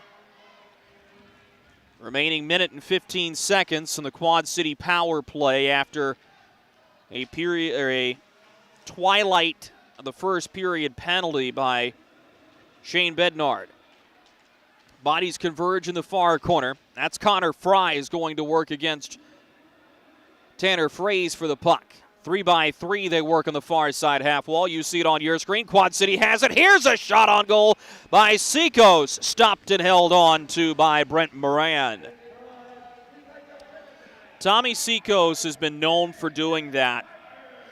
And off the ice, he doesn't look like the biggest guy, but he is all muscle, and he broadened the shoulders, and you can almost see just how much weight he puts behind the shot just by the way he swings his arms and upper body and gets the torque in. And Brent Moran right on top of his goal crease. That's one you swallow in the gut, and if you didn't have protection, it's a shot that could very well go through you, as the Marksmen will win the draw and clear this one all the way down to the near side corner. QC back into their own zone to grab it. 30 seconds remaining on their power play. Michael Moran gives to Golka. His shot over the crossbar. Leaps up for his rebound as he tries to work around Harper and does. To Taylor Price. Backhands to the point as the Storm look to set it up. Intercepted pass as Shinkarek looked to send it down the far boards. And Taylor McCloy will backhand it the length of the rink. Shinkarek will go back to grab it. Up he comes down Broadway as Shinkarek will backhand to the far boards. Quad City right back into attacking ice. Probing for space to the far side corner. This will be shot around to the near blue line. Losing an edge there, it looked like, was Stoya as he stumbled for a moment on a hard pass around the kick plate. Marksmen are back to full strength. Nearly 2 minutes gone by here in the second period. Shane Bennett gives the puck up ice, burying his shoulder and looking for a lane as Nelson as he backhanded around the outstretched arms of Ortiz. Here come the Marksmen now. The far side boards. Good body positioning by Cody Walsh. Marksmen will get to the puck behind the net. Probing up to the point. Harper is going to yield here to Zach Hoffman. Flips it up through the middle of the rink. This will just be dumped in by Nolan Sheeran, sending Reimers to go chase it. Reimers works around of Scar. The far side corner. Marksmen will try to set things up. As now FX Girard sends into the far corner. Awkward takedown there. It's 2-by-2. Both teams will work. 17:20 to go in the second period. Score remains 1-1. Only special teams play has been the Marksmen, who are 1 for 1 on the Freddy's penalty kill. Dumped up ice. Moran got handcuffed coming out of his net to play the puck. That'll allow Quad City to take it. This is Taylor Price. Works in the far side corner as Price on his forehand, shifts to his backhand, gives to the point, shot through traffic, blocked before it ever got to Moran. Reimers unable to get it out. Marksmen are really struggling on the breakout here. Centering pass, pushed wide by Taylor Price. Line held by Stoya. Back behind the net now. This is Sikos working on his man. Sikos knocked to the ice, but pinching is Sova to hold the line. He looks in front, trying to bank it off of Shane Bennett. He cannot. The Marksman will backhand this one all the way ahead. Sova picks up the puck, sends it all the way ahead. He was looking for Price, icing his wave as Moran reaches out, but poked it right to Taylor Price. Sends it into open space. Sova pirouettes, throws it toward the net. This goes off of his skate, and it'll be sent right back by the Marksman. Now a chance, Biesinger centers, handcuffing Reesop, who catches the puck up against his chest and hangs on. Reesop was expecting either a backdoor pass or a drive from Biesinger, and instead he got a knuckleball.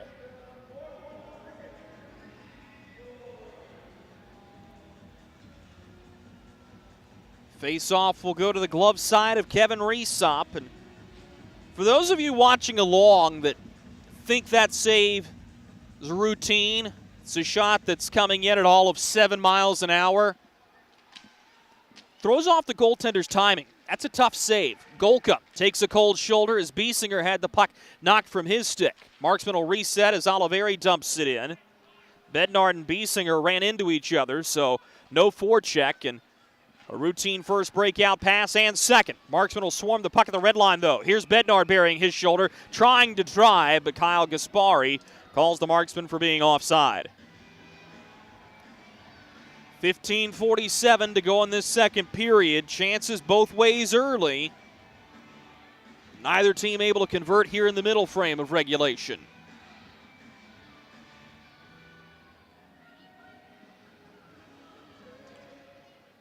False start off the face-off. Will reset to do it again. Both teams' top lines are out.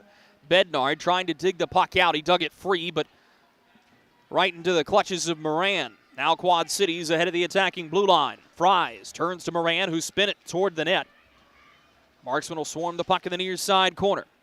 Played off the end wall. Vincenzo Orenda will knock it around the boards. Line held by Quad City. Played behind the net. Is going to it here is Golka. Gives the puck up to Alex Sereno, who tries to work up the far boards. Line held once again. Now Orenda onto the puck for the Marksman. Banks it off the end wall. Is looking up ice is Oliveri. Sends it into the middle. Bednard will give the puck to Biesinger. Into the middle, Reynaud with his shot, stopped by Rysop. Good crashing of the net, but Rysop will melt the rebound as Bednard went in hard at the top of the goal crease. Get the feeling that's what it's going to take in this one. As both goaltenders have been really, really good on those first shots.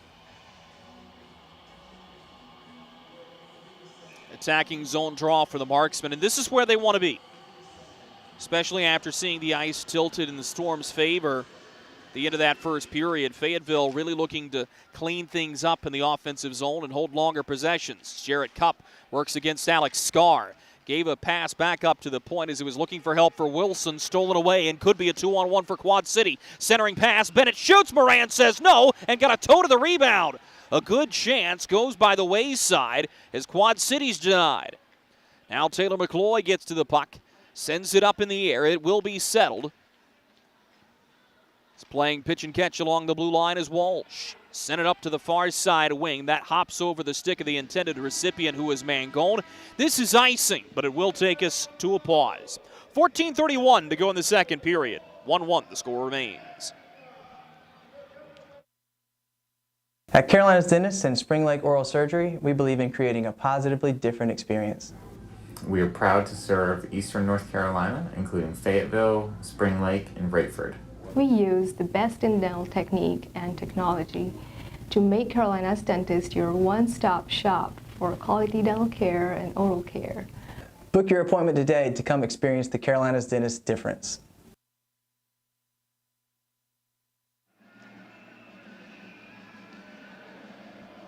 $14:31 remaining in the second period here in Fayetteville, North Carolina. As the Fayetteville Marksmen and the Quad City Storm duking it out. Winner of this game will have sole possession of fourth place in the SPHL unless it is an overtime win by the Marksmen, in which case the two teams would be tied, setting up an even more massive game tomorrow night here at the Crown Coliseum. Draw one by Quad City. Nelson will drop it back for Walsh. He pulls out the pitching wedge and sends it up to the red line. This puck is intercepted by the Marksmen, who have to twirl back into their own zone. Nelson gives the puck away to Matt McNair, who's on a tear up the near side boards. Chips it ahead for FX Girard to go chase. Girard has the puck on the near side wing. He drives, centers. Here's a quick wrist shot off a body on the way through. So the bid from Sheeran was denied. Sheeran will call for the puck as everybody tries to reset at center. McNair down the near boards. Pulls the trigger, fires. He sent his own line mate spinning to the ice as Sheeran will square around again. This is Shane Bennett. Punches it through the middle of the rink, intercepted. Now Alex Reynaud working in. He fires, but he sent his stick all the way across the rink as the twig fails him. This could spring a 3-on-2. Shane Bennett with speed tries to drive around the last defenseman. He cannot. The Marksmen are back out to center. Nearly a bad change for Quad City. Reynaud blows a tire, but was able to shovel it to Biesinger. Stoya crushed behind the net by Reynaud. That's right near where the broken stick is. Up the far side boards, here's Taylor Price, the former Marksman. Price fires off a Marksman stick on the way through. Bounces to the near boards. Bennett twirls it toward the net. Tommy Seacos awaiting the puck there. Seacos works on the near side boards. Taken down legally by Bednard, who centers the puck, and here come the Marksmen. This is Don Oliveri, who has an assist already. Dumps it in on net. Rysop catches it in his chest. Will play behind the net. Joe Sova will slap it around to Taylor Price. He'll give to Tommy Seacos. 3-on-2 for Quad City. Gives to Price. He drops for Bennett. Fires. Moran kicks it out with a blocker side leg pad. Rebound loose in the near side corner. Scooped up by Fayetteville as Oliveri will send it to the far wing. Biesinger with one hand around his man. Now a chance for the Marksman. Biesinger pausing, looking for the trailer. Gives to Oliveri, who shoots over top the net. Don Oliveri skies the chance. And now the Quad City Storm will have a rush up the ice. Ahead of the red line, this is Connor Fries. Fries sidestep his man. Centers in front. Terrio fires. Cut down by Moran. He'll cover the rebound. Brent Moran with a couple of good stops there. And in his own right, Kevin Rysop ready as the two teams exchange chances here as we near the midway point of this hockey game.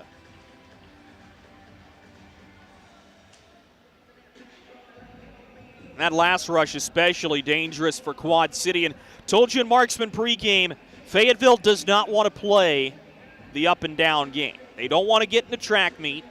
It's the style Knoxville plays, and it's the style that's handcuffed the Marksmen at times this season. Face-off won by Fayetteville, unable to clear it up the near board. Shinkarik fumbles with it for a moment, and now a chance. This is McCloy, who will dump it ahead to Reimers. He fires an off-angle shot, bounces in front. Frey sweeps it wide. The far side boards now. Wilson will chip it to Reimers. Looks for a man cutting. This pass is blocked on the way through on a good defensive stick by Tristan Terrio. To the near side wing. Foot race ensues for the puck, and a hard hit delivered as Wilson will drop it back for Harrison Harper. Sends it up the far side wing, taken away by Quad City. A bouncing puck settled by the Marksman. Here's a drive by Reimers. He'll give it back to McCloy, who fires off a body on the way through and wide as Shinkarik got in the way. Quad City having their own struggles breaking the puck out now. They'll reverse field. This is Terrio up the near wall to Connor Fries. Wisely will drop this back for Carter Shinkarik, very capable of carrying the puck and also spent some time at forward in the Federal League. Off the end wall. This puck rolls to FX Girard, leaves it in space for Matt McNair. He has Sheeran going with him. McNair working up the near side boards. Turns, tried to deliver a pass to Girard, who had already skated beyond the puck. Up the near wing. Quad City will be content to dump this in off of Logan Nelson. Sends it to the far side wing as Heitzner will get to it. Here's a drive in on goal. Moran will swallow it. 10:51 remains in this second period. And these two teams will do it all over again tomorrow. 6 p.m. puck drop here in Fayetteville, North Carolina. We'll have our pregame coverage at 5:45. Tickets are available for Superhero Night by visiting marksmanhockey.com and clicking the Tickets tab.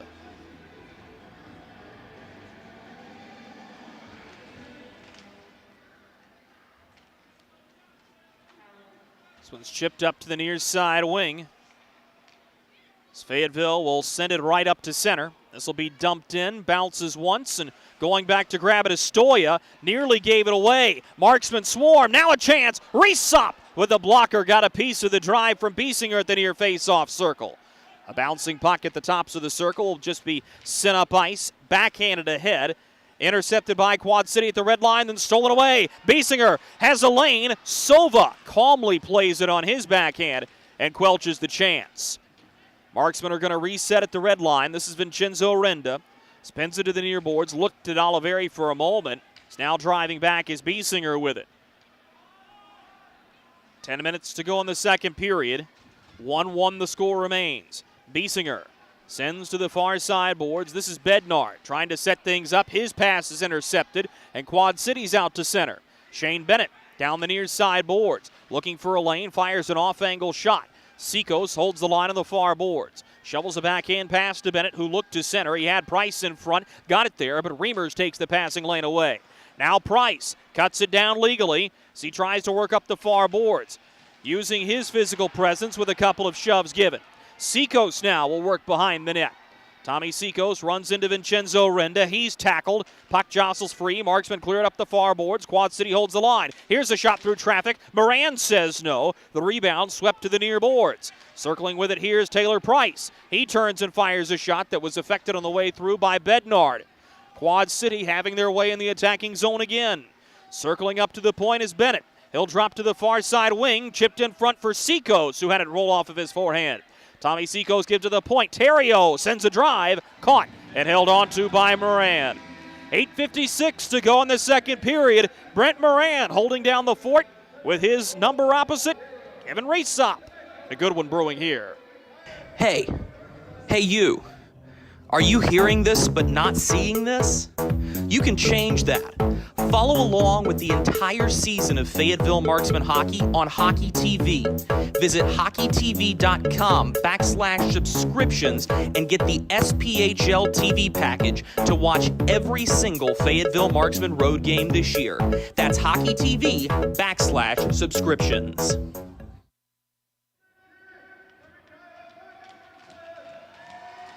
.856 to go in the second period here in Fayetteville, North Carolina. Goaltenders duel so far. Brent Moran has been doubly busy as Kevin Resop, who to this point has only faced 3 shots in this period. Brent Moran has seen 8 already. Moran certainly has been busy over the course of the last 3 games. Knoxville, with their vaunted offense, put a lot on him. Corey Melker talked about it in his pregame comments. Moran, one of the reasons that the Marksmen were able to win this one, this is an icing call as Fayetteville's all over it, and I think they're going to admit a mistake here. This faceoff's going to be coming to center ice. Corey Melkert and Jason Binkley exchanging dirty glances at Noah Ackerman and Kyle Gaspari. So everybody stopped, and even Quad City started to look back like, what are we doing? Nonetheless, right back to where we began play. As the Marksmen had the puck in the near side corner. Quad City able to dig it back out to center, and we'll just keep going like nothing ever happened. Brush that one under the rug. Cody Walsh behind of his goaltender Resop. Works off the far side goalpost. He's pressured. Good puck support here by Quad City. Worked up to the near side boards. Driven ahead as Golka gets tangled up. Holding on to him for a moment was Zach Hoffman, as it looks like they got their gloves interlocked. Fries spins it to the far boards, looking for Golka. Marksman will have it and just chop it back behind of Kevin Resop, who will set this one on a tee. Clearing pass goes off a body on the way out. Sheeran blocked it. Passes to the near side wing. That's where the puck will be swarmed by the Storm. Moran gives it ahead, and now a chance for Fries. Gives to the trailer. Sova whiffs on the one-timer. The Marksmen dodge a bullet. The far side boards. This is FX Girard. He'll give across to Harrison Harper, who will have to drop back for Wilson. Wilson will find Girard. We'll give it right back to Mark Wilson at the red line. And that's something that we really haven't seen the Marksmen struggle with all season long, is just dumping that puck into attacking ice. It has been that much of a battle to this point. And that's a lot of the Quad City defense doing their job as Moran gets back to the far post and makes a huge save on a rebound. Now Nick Mangone spins. He fires a twirling shot, bounces on the way through, never made it to Moran. Marksman will soccer this one ahead to the red line, where it'll be dumped in by Sheeran, who will get off for a change. Behind the net, Mangone starts the breakout. He's knocked from the puck, but Stoya has it. 2 guys talking is Bednard exchanging words at the red line. Cross-check given. We'll keep going, and now we'll get the pause. Now a shot delivered late. Mangone and Bednard came together, and a departing blow given by Carter Shinkarik. And some hand fighting going on. We'll see if any additional penalties will come out of this. Matching minors for the initial 2 combatants.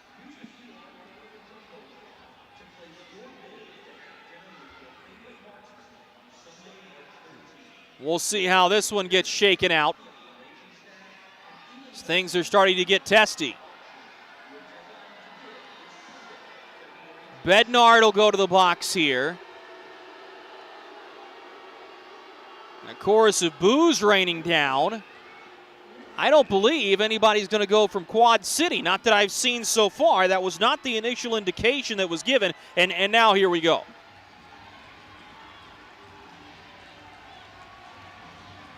Mangone and Bednard will both have a seat. It's Taylor McCloy, Taylor Price will head back to their respective benches. It's been a relatively clean game. Quad City's had the only power play to this point.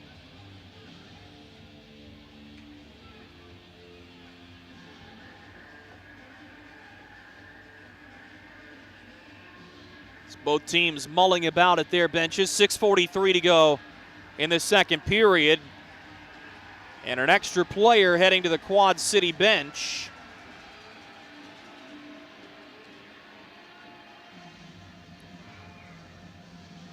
And it's Matt Stoya, who's having a labored discussion with Derek Boehm.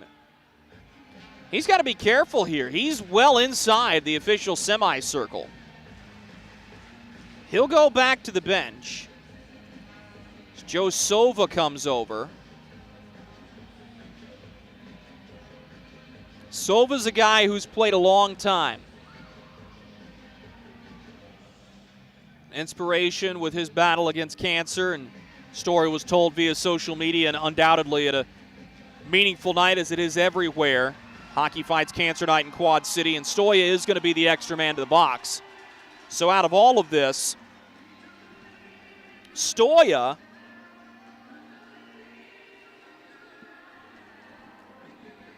is going to cost his team. The scorers are still trying to hunt and peck on the scoring system to get everything typed in. Stoya Minor will be outstanding from what is being relayed to us. The time of this penalty will be 13-17 into the second period.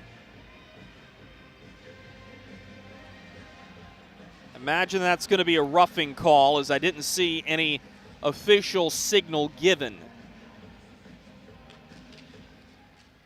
So away we go. The Marksmen are on the St. Peter Pest Control power play for the first time in this hockey game. St. Peter Pest Control provides year-round pest control solutions. Send all your bugs to see St. Peter. Marksman power play has scored 29 goals this season. They're operating at 18.7%. That's 7th in the SPHL. Quad City penalty kill has allowed 29 power play goals against. They operate at 83.4%. Just a single percentage point better than the Marksmen's PK unit. This is FX Girard driving, fumbled with the puck crossing the attacking blue line, and Quad City will bounce it back out to their attacking end. Oliveri gives into the middle. This is Biesinger. Took a flyby shot from Moran. Biesinger will work down the near wing. He's into attacking ice. Tommy Biesinger, Deeks, wraps, and a great seal made on the far side goalpost by Cody Walsh, who is awaiting Biesinger. Joe Sova digging after the puck. Sends it off the end wall right to Cody Walsh, and a good play to backhand it down the boards and out. Minute gone by in the Marksman power play as Brent Moran will play it around of Cole Golka. The Marksman will look to bring it up 200 feet.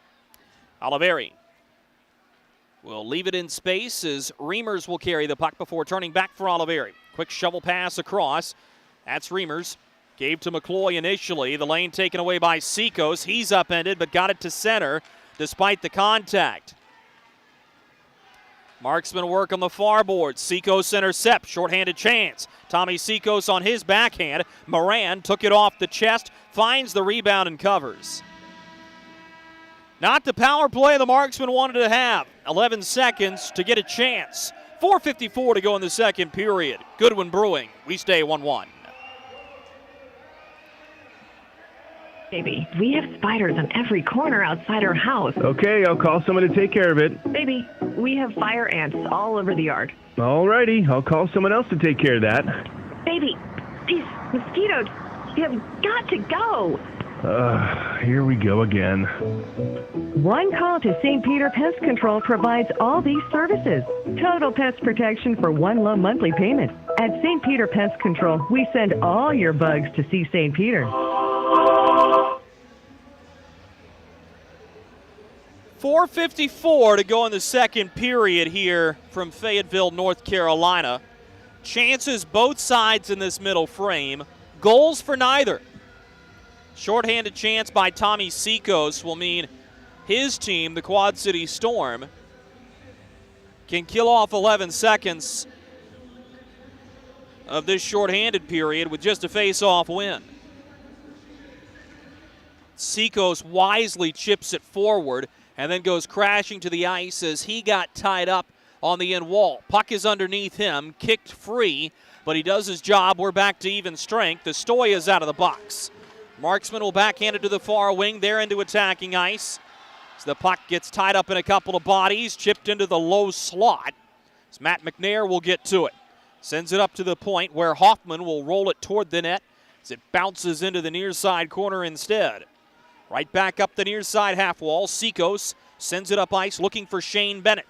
Intercepted by Jarrett Cupp at his own blue line. Found McNair for a moment off his skates. Now Seekos brings it ahead for Quad City. Tommy Seekos will backhand to Golka. He's roughly separated from the puck. Took out Seekos as well. Could be a 3-on-2 for the Marksmen if they hustle up ice. Sent to the far side boards. Here's a slapper by McNair. Kicked out by Reesop. Reimers onto the rebound. Played behind the net as Tanner Fraze tries to drag around of Alex Scarr. Connor Fries coming in trying to knock the puck free. This is on edge in the goaltender's trapezoid. Scarr will backhand to the near side boards. Here comes Shane Bennett. Bennett has Golka going with him. He finds it with a pass. Golka with a backhander. Just wide of the far side post. Puck is taken up ice by the Marksmen, but a good hold of the blue line of the far side wing. 3:33 to go in the second period. Pushing and shoving behind the play, and we've got a delayed penalty upcoming. And it looks like this is going to be against the Marksmen. As an interference call will be given. The guilty party, Matt McNair, with 3:29 to go in the second period.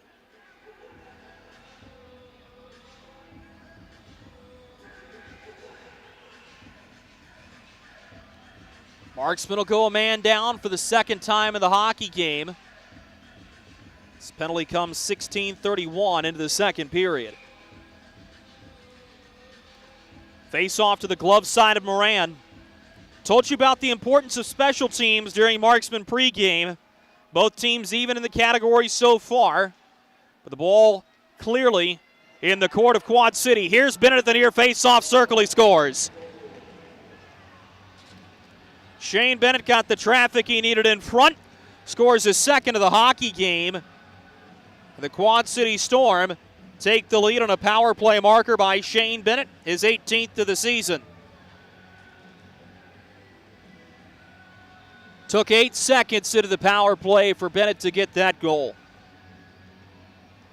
And that's why he is so dangerous in those type of areas. Time of the goal, 16:39 into the second period. Shane Bennett with his 18th of the season and his second of the evening. Makes it a 2-1 hockey game for Quad City, as this one will be tipped into the zone by Taylor Price. Quad City's right back on the attack. Sova drops his man on the near side hash marks. Sova with Bennett digging for the puck, and it was interesting. Bennett didn't see a ton of ice time the opening frame of play. Here in the second, though, he has as Seekos centers and Moran melts it down. More discussions and a couple of half-hearted shoves given at the end of that sequence.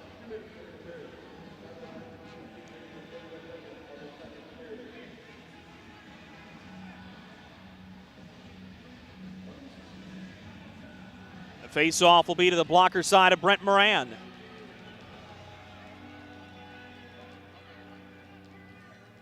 .255 to go in the second period. 2-1 Quad City in the lead. Shane Bennett with both goals for the Teal and Gray. Face-off one to Joe Silva. Throws it toward the net well wide on one hop off the end wall. Marksmen get to it up the far side boards. This will be icing if it reaches the goal line, which it does. So no rest for the weary. 2:44 to go in the second period. And once again, Quad City has owned the detail of finishing periods. And for Dave Shachinski, this is big for his group, because this is where you can beat the Marksmen. They have not always been the most detail-oriented team, and Corey Melker will tell you when they're minding their P's and Q's, they're nearly unbeatable. But here, struggling on the breakout and struggling to get scoring chances in the attacking zone. This is Golka. Sends behind the net. He was looking for Moran, but missed him with a pass, and now the Marksmen have it on the far side boards. Oliveri unable to clear. Moran will play it behind the net. Circling here is Golka. Gives it up to the point for Shinkarik. He centers. The lane taken away by the Marksmen. Backhanded off the near side boards, but not out. Now Moran to the far face-off circle. Backdoor pass off the stick of Connor Fries, and he'll crash behind the net. Marksmen get to the puck, just looking to get this one out, and they do. We'll see how far this one rolls, just ahead of the Marksmen attacking blue line. Terrio back to receive it. Sends it up ice. Here come the Quad City Storm again. On his backhand is Marcus Ortiz. Shovels it wide of the net as Nick Mangone gets to the puck. Mangone turns and fires into the near side corner. Grabbing the puck is Tommy Biesinger for the Marksmen as Ortiz took a run at him right in front. More shoves behind the play. Derek Boehm right in front. We'll keep going. Biesinger and Ortiz having words as Biesinger skates to the Marksman bench. The far side half wall now. Brought into attacking ice as Fraze will chip it ahead. Hard hit delivered in the near side corner. As Quad City goes to work trying to break it out. Walsh found Nelson. Nelson up the near boards. Gave the puck away as the Marksmen try to bring it back into attacking ice, and they are offside. And a lot of jeers and passing for Marcus Ortiz. And there's a guy who in his own right's been on a journey. He's bounced around the Federal League and the SPHL as well. Hard-nosed player, and that's his style of game. He wants to grind on you. He wants to make the hit. But at the same time, don't let the offensive skill get overlooked. He's been a well-rounded player for teams he's played for in the past. Quad City will dump this one in. Icing against the Storm. And an attacking zone draw coming for the Marksmen with just a hair under a minute to go in the second period. 2-1 Quad City. Brent Moran has been a busy man in the Marksman net. Turned away 26 of 28. Meanwhile, for Kevin Reesop, much lighter period. So to this point, he's only faced 5 shots. That'll be a point of emphasis, and the Marksmen once again relied on their goaltender to keep him in this game, and they want to survive the next 50 seconds. Go to the intermission, only down 1. Sikos will drop it for Taylor Price. Spins away from body contact and plays into the goaltender's trapezoid. Tommy Sikos is there. Backhands toward the slot. Taken away as McCloy works up ice. Taylor McCloy chips it off his shin pad. This is going to roll into the clutches of Reesop, and he'll melt it down. And I would imagine at some point this weekend you're going to get a chance to see Brendan Colgan play. I don't know, however, if Matt Williams is going to get a start this weekend in pivotal games for the Fayetteville Marksmen. And a regulation loss tonight for Fayetteville means they cannot overtake 4th place tomorrow. It also would put the Marksmen behind the 8 ball to be able to clinch a playoff spot this weekend. And we'll give you a score update coming up at the second period intermission to tell you what's going on in Birmingham, as right now that's the team determining who clinches and who does not. This one's cleared up the far side boards and into the Marksman bench out of play. 26 seconds remaining in the second period. Shane Bennett, 15:24 into the first. Shane Bennett, 16:39 into the second. Lone goal for the Marksmen came 13-16 in the opening period. And that was Zach Reimers scoring it. Chipped down the far boards. The Marksmen will go into their own zone to grab it. At the red line now, here comes Fayetteville. Oliveri spins off contact to Biesinger. Cross-ice pass, here's Bednard. Gave it back in front, looking for Biesinger. Good play made by Quad City, and a late rush. This is Golka with Moran driving the net. Golka puts it on goal. Moran stops it as Golka goes spinning into the far corner with Oliveri, and now we've got some punches thrown.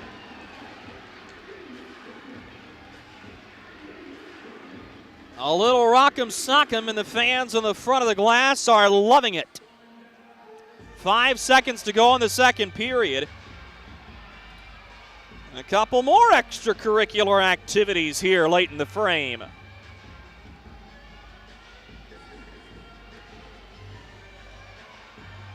So now Alex Reynaud has hold of someone. We'll get another gathering of the clans. I mean, that's 5 guys either side all standing in a huddle.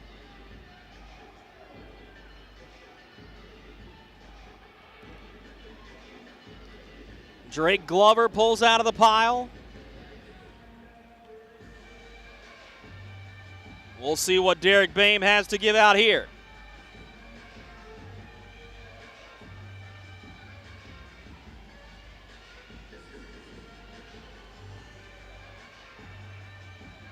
Looks like Drake Glover will go to the box. Carter Shinkarik will go to the box.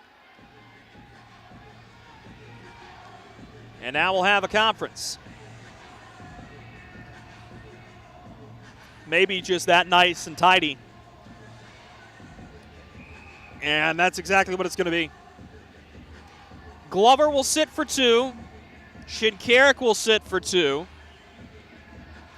And that'll carry over into the third period. And it will feel like pre-lockout NHL overtime, 4-on-4, when we come back to start this third period. 5 seconds to go.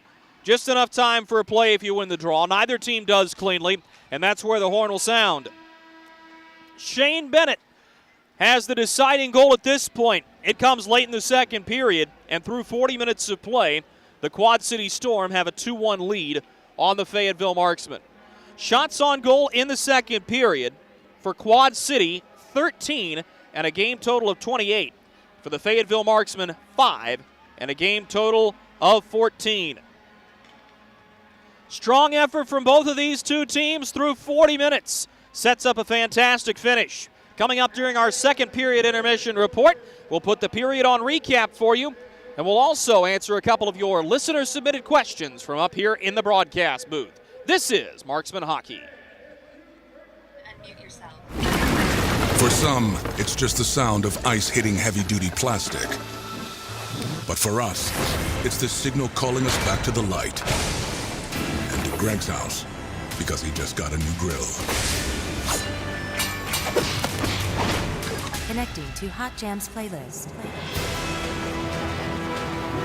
Welcome back, Bud Light legends. It's time to take summer by the coolers. Something big is coming. Something so big, it'll change the world of chicken sandwiches. Zaxby's new signature sandwich with Zax sauce or new spicy Zax sauce. Because the chicken sandwich war ain't over yet. The new signature sandwich. All the other little sandwiches can run along. We'll take it from here. Welcome to Freddy's. How are you guys doing? Meetings. Lunch meetings all week, all salads. Bean salads. Quinoa salads. Heirloom salads. Frisee salads. Sometimes a guy needs a Freddy's Original Double, Chicago Dog, and a Turtle Sundae. Make that 2, please. 3. Absolutely. If it's gonna be bad, it better be good. Being bad never tasted this good. Freddy's, the experience that puts a smile on your face and the taste that brings you back. Experience the thrill of being a Fayetteville Marksmen season ticket holder and all the benefits that come along with it, including your same great seat for 28 or 14 home games, exclusive season ticket member events, and an opportunity to enjoy discounts on food and beverage and merchandise at the Crown Coliseum. Skate to marksmanhockey.com/season tickets to learn more. Hey you. Are you hearing this but not seeing this? You can change that. Follow along with the entire season of Fayetteville Marksmen hockey on Hockey TV. Visit hockeytv.com/subscriptions and get the SPHL TV package to watch every single Fayetteville Marksmen road game this year. That's hockeytv.com/subscriptions.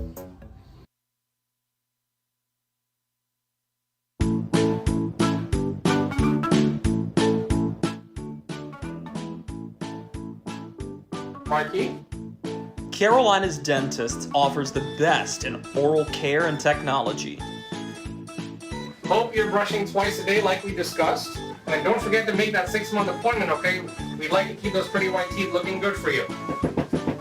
Come experience positively different dentistry at Carolina's Dentist, the official dentist of the Fayetteville Marksmen. Baby, we have spiders on every corner outside our house. Okay, I'll call someone to take care of it. Baby, we have fire ants all over the yard. Alrighty, I'll call someone else to take care of that. Baby, these mosquitoes, You've got to go. Here we go again. One call to St. Peter Pest Control provides all these services. Total pest protection for one low monthly payment. At St. Peter Pest Control, we send all your bugs to see St. Peter.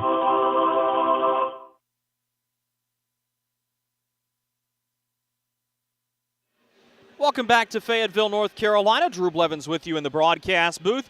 The Fayetteville Marksmen trailed the Quad City Storm 2-1 after Shane Bennett unlocked us from a 1-1 tie with his power play goal, 16:39 into the second period.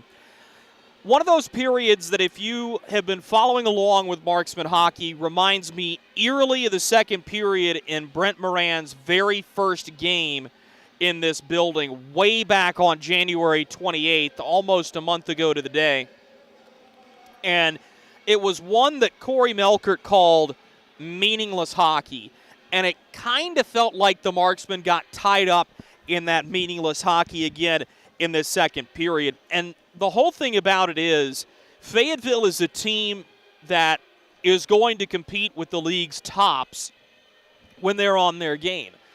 They haven't been sharp for most of this contest. And you take away one of those seeing eye wrist shots from Zach Reimers that Kevin Resop is going to tip his hat to the Marksman's number 11 and say, nice shot, kid.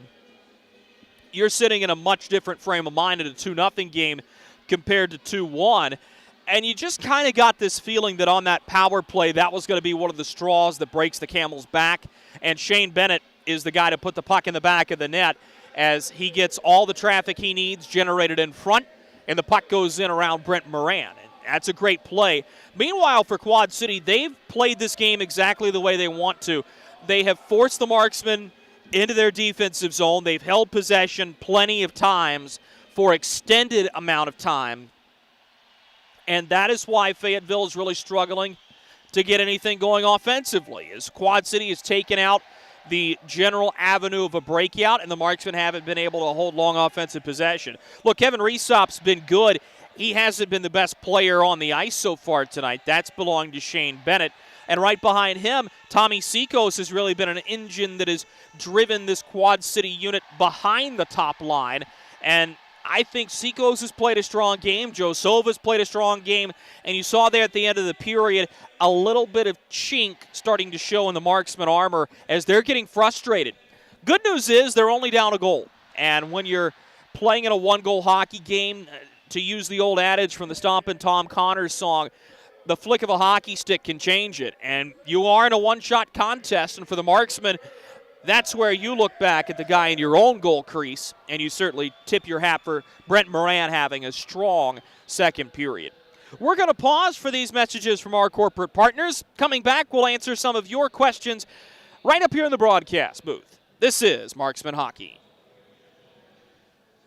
Hey, it's Goldie from Good Morning Fayetteville for St. Peter Pest Control. They've been doing my pest control services all summer, and it's been wonderful not to have to deal with ants or mosquitoes the last few months. All that money I saved in calamine lotion. Ray and Preston St. Peter show up, they spray outside, but they also do in-home pest control. So if you have roaches or, dare I say, rodents, they'll take care of them as well, because the last thing you need is unwanted visitors making a nest in your Christmas decorations up in the attic. Call St. Peter Pest Control. They send all your bugs and pests to see St. Peter.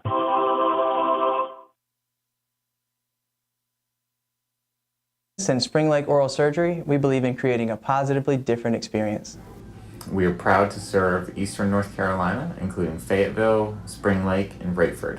We use the best in dental technique and technology to make Carolina's dentist your one-stop shop for quality dental care and oral care. Book your appointment today to come experience the Carolina's dentist difference. Something big is coming. Something so big, it'll change the world of chicken sandwiches. Zaxby's new signature sandwich with Zax sauce or new spicy Zax sauce. Because the chicken sandwich war ain't over yet. The new signature sandwich. All the other little sandwiches can run along. We'll take it from here. Welcome to Freddy's. How are you guys doing? Meetings. Lunch meetings all week, all salads. Bean salads. Quinoa salads. Heirloom salads. Frisee salads. Sometimes a guy needs a Freddy's Original Double, Chicago Dog, and a Turtle Sundae. Make that 2, please. 3. Absolutely. If it's gonna be bad, it better be good. Being bad never tasted this good. Freddy's, the experience that puts a smile on your face and the taste that brings you back. Experience the thrill of being a Fayetteville Marksmen season ticket holder and all the benefits that come along with it, including your same great seat for 28 or 14 home games, exclusive season ticket member events, and an opportunity to enjoy discounts on food and beverage and merchandise at the Crown Coliseum. Skate to marksmanhockey.com/season tickets to learn more. Hey you. Are you hearing this but not seeing this? You can change that. Follow along with the entire season of Fayetteville Marksmen hockey on Hockey TV. Visit hockeytv.com/subscriptions and get the SPHL TV package to watch every single Fayetteville Marksmen road game this year. That's hockeytv.com/subscriptions. We welcome you back inside the broadcast booth of the Crown Coliseum. Time for our Ask the Voice segment, where we endeavor to answer some of your listeners-submitted questions from right up here in the broadcast booth. Our first question tonight comes from Jason, who is listening out in Maxton. And Jason wants to know, in your opinion, is this the biggest series that the Fayetteville Marksmen will play this season? And Jason, it's a little bit of a loaded question. And it's easy to focus in on the importance of this series when it comes to what it means in the standings right now. And so many times in minor league sports, especially in minor league hockey, where you're not playing elongated series over the course of 5 months in the summer like in minor league baseball, you don't always get these quote-unquote sexy matchups that can help you determine who's going to be in fourth place at the end of the weekend. And don't get me wrong, this is a very important series because you're getting to test your skill against a really good opponent, and that's where you're going to be in playoff hockey. And we said it during the broadcast, bears worth mentioning again, this is a really good simulation playoff series, but if you play this series in November, does it have the same glaring importance? Probably not. The more important thing, and it's like Corey Melkert has said, you're taking this a game at a time. You're going step by step, and you're looking at the game that's in front of you, and that's the most important one you're going to play. That's part of the process Corey Melkert has talked about. So, yes, for fans and for us in the media, and certainly for some of the players, looking at these 3 games as a whole, incredibly important, exciting. It's a great story, and one that really comes down to, can you take 4 points away from Quad City and jump up into fourth position, knowing that your next 4 games are against the Macon Mayhem? You're going to have a chance to put a little bit of space between you and a potential Quad City team in 5th place. Yeah, that's an awesome storyline, but I would say that it's only important because of the time of year it's in and because of its immediacy of impact. Our second question tonight comes from Quentin, and Quentin is listening in Fayetteville. Quentin wants to know, in the game against Knoxville on Saturday, why was the Marksman goal disallowed? Great question, and thanks for following along, Quentin. That was a goaltender interference call that was made by Jake Linnaeus that disallowed what would have been a go-ahead goal to make it 2-1. However, that goal was waved off because of goaltender interference. And again, as we say, and I believe this is the 3rd time during this segment we've addressed the goaltender interference rule, what you've got to understand it is a judgment call by the referee. And in the 3-man system, it can be a really tough judgment call to swallow.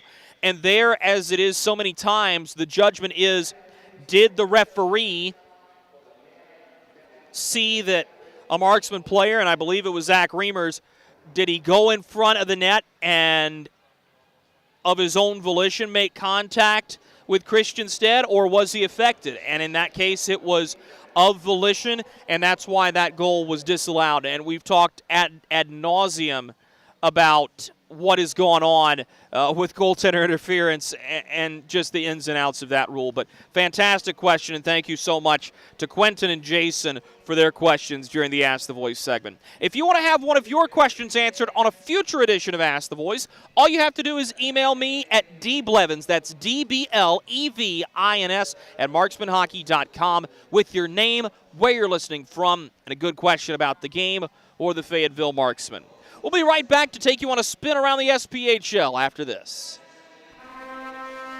Something big is coming. Something so big, it'll change the world of chicken sandwiches. Zaxby's new signature sandwich with Zax sauce or new spicy Zax sauce. Because the chicken sandwich war ain't over yet. The new signature sandwich. All the other little sandwiches can run along. We'll take it from here. Welcome to Freddy's. How are you guys doing? Meetings. Lunch meetings all week, all salads. Bean salads. Quinoa salads. Heirloom salads. Frisee salads. Sometimes a guy needs a Freddy's Original Double, Chicago Dog, and a Turtle Sundae. Make that 2, please. 3. Absolutely. If it's gonna be bad, it better be good. Being bad never tasted this good. Freddy's, the experience that puts a smile on your face and the taste that brings you back. Experience the thrill of being a Fayetteville Marksmen season ticket holder and all the benefits that come along with it, including your same great seat for 28 or 14 home games, exclusive season ticket member events, and an opportunity to enjoy discounts on food and beverage and merchandise at the Crown Coliseum. Skate to marksmanhockey.com/season tickets to learn more. Hey you. Are you hearing this but not seeing this? You can change that. Follow along with the entire season of Fayetteville Marksmen hockey on Hockey TV. Visit hockeytv.com/subscriptions and get the SPHL TV package to watch every single Fayetteville Marksmen road game this year. That's hockeytv.com/subscriptions. Welcome back to Fayetteville, North Carolina. About 3 minutes away from puck drop of the third and final period between the Quad City Storm and the Fayetteville Marksmen. Let's go for a spin around the league. Just beyond the halfway point of the hockey game, Huntsville putting the hurting on Macon. They're up 4-0 midway through the second period. Also midway through the second, Knoxville has a 4-2 lead on Roanoke from East Tennessee.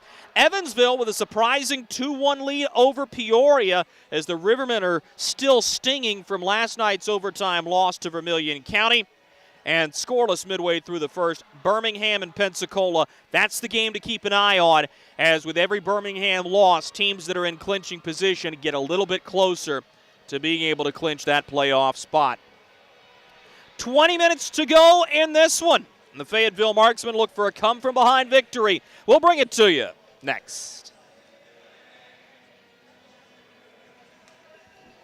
Look at our yard. So many anthills everywhere. Did you know that a single ant can live to be 29 years old? Really? Well, what about a married one? Seriously? But really, we need to fix the yard. St. Peter Pest Control handles all your mosquitoes, ants, spiders, cockroaches, and even rodents. St. Peter Pest Control provides full home pest protection and consistent treatment of ants and mosquitoes in your yard, too. At St. Peter Pest Control, we send all your bugs to see St. Peter. Kelly, you need to unmute yourself. For some, it's just the sound of ice hitting heavy-duty plastic. But for us, it's the signal calling us back to the light. And to Greg's house, because he just got a new grill. Connecting to Hot Jams playlist. Welcome back, Bud Light legends. It's time to take summer by the coolers. Something big is coming. Something so big, it'll change the world of chicken sandwiches. Zaxby's new signature sandwich with Zax sauce or new spicy Zax sauce. Because the chicken sandwich war ain't over yet. The new signature sandwich. All the other little sandwiches can run along. We'll take it from here.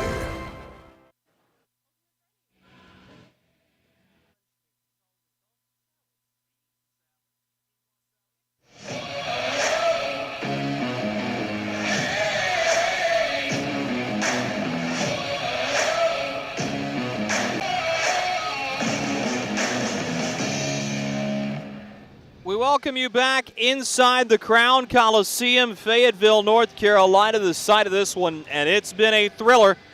Quad City Storm have a 2-1 lead on the Fayetteville Marksmen. Third period puck drop is upon us. Quad City has held a Marksman offense that's been really good at times at bay.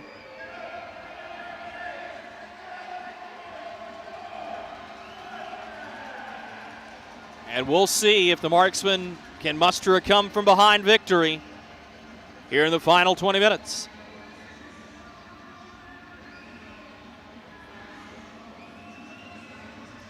Four on four for the first minute and 55 seconds of this third period as well, with the carryover penalties to Carter Shinkarik and Drake Glover.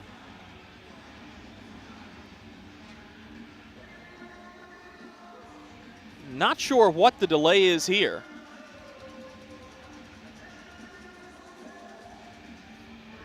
As Derek Boehm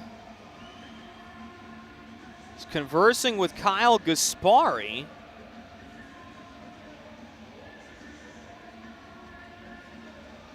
And they're all having a look at the ice behind Brent Moran's net. And may just be one of those things that they're waiting for the ice to freeze a little bit harder. It does look a little wet.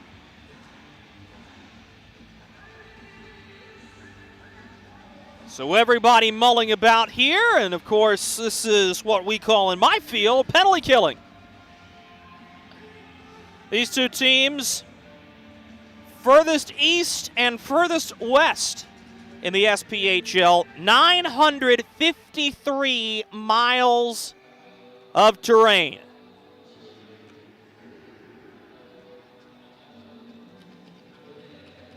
Extreme western Illinois out in Moline, and near extreme eastern North Carolina in Fayetteville. Water is frozen. Puck is dropped. The third period is underway here in Fayetteville, and nearly a catastrophic turnover from Sova, who lost his footing. Headman look, here's Stoya driving in as somebody lost a piece of paraphernalia. Here's Sova, winds for a slap shot, turned out by the far leg pad of Brent Moran. The far side corner, the Marksman will get to it. Centering pass for Bednard as Sova jumps in front of him but couldn't get the puck. Now a good find to the far wing as McNair comes curling in. He fires! Resop makes the save. McNair on his own rebound gets around of Seacoast. Now trying to drive around Tristan Terrio and does, but lost the puck in the process. Terrio, hound dog from behind by Bednard. Sova gets to it and will send to the far side boards, and Quad City will skate this one out to the safety of center. Tristan Terrio gives the puck ahead of the attacking blue line, looking for Cole Golka. Intercepted. The Marksmen have it at the red line. Golka comes back and intercepts. Golka down the near wing. He fires well wide of the far post. Bednard has the rebound. Backhands it up ice. 45 more seconds of 4-on-4 hockey. Reimers touches in space for Vincenzo Renda with Golka chasing him. Renda leaves it for McCloy, who will push it up ice. Now a chance, Oliveri fakes the slap shot. He's around Stoya. Fires an off-angle shot. Sticked out by Resop. The rebound still behind the net. Taylor Price has to come dig it free. Price working up the near side boards. Drives by Remmers. He's hit hard as he gets crunched by Oliveri. Got the puck into the near side corner, though, before Quad City will pass it back on the fresh ice all the way into their own end. And Sova has to come grab it. Joe Sova, with a Father Time-like beard. Still that dark amber in color, hasn't begun to turn gray quite yet. Gives up ice as Bennett toe drags looking for his shooting lane. We return to 5-on-5 hockey. Pushed up ice, and here come the Marksmen. Glover out of the box, wanted to go on the rush. He's called to the bench. Long shot off the blocker of Resop. Just good to see the Marksmen putting pucks on net, even though from distance right now. In the near side corner, Connor Fry is digging after it. Loses possession of the puck as Alex Scarr comes back to grab it. Through the middle of the rink now. This is Ortiz. We've got a delayed penalty behind the play. It'll be against Michael Moran. Slashing is the call, and the Marksmen are back to the St. Peter Pest Control power play.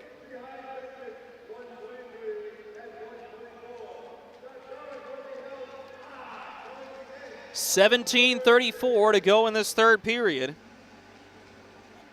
The Marksmen go back to the St. Peter Pest Control power play. Chance to tie the hockey game looming.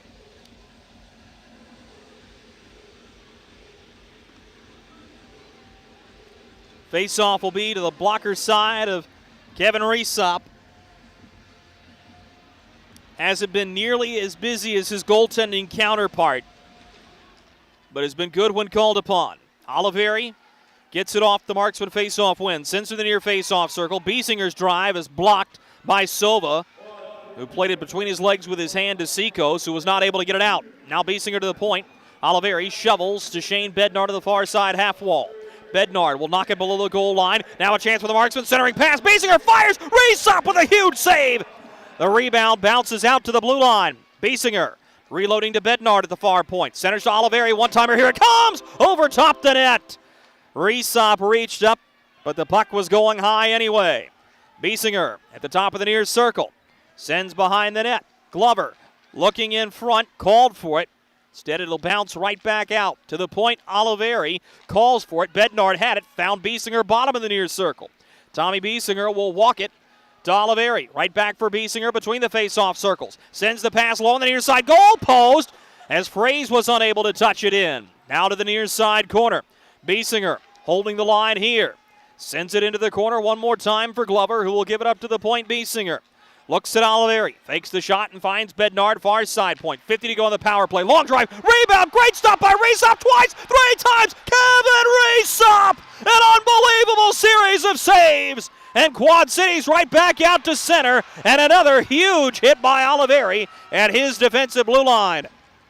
Marksmen are right back into attacking ice. But not before the pass is intercepted.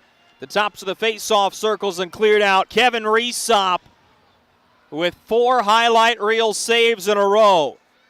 Throws the near side leg pad out. Keeps his team in the lead 2-1. Turnover. The Marksmen attacking blue line. Ortiz chips it ahead for Fries, who was unable to catch up to it, and a good play made, back checking by Fayetteville. This is FX Sherrard driving in, looking for a lane. He shoots wide of the near post. Marksmen hold the rebound as we return to five-a-side hockey. Out of the box is Moran, handcuffed by a hide-hard rim out.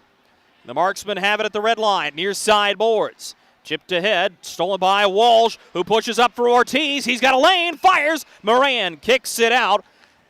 As the Marksmen try to clear up the far side boards. It's held by Stoya, who will send it looking for Moran. Instead, it'll bounce behind the net for Tristan Terrio. And here's side corner now. It's Moran hanging on to the puck for Quad City. He centers, backdoor play, they score.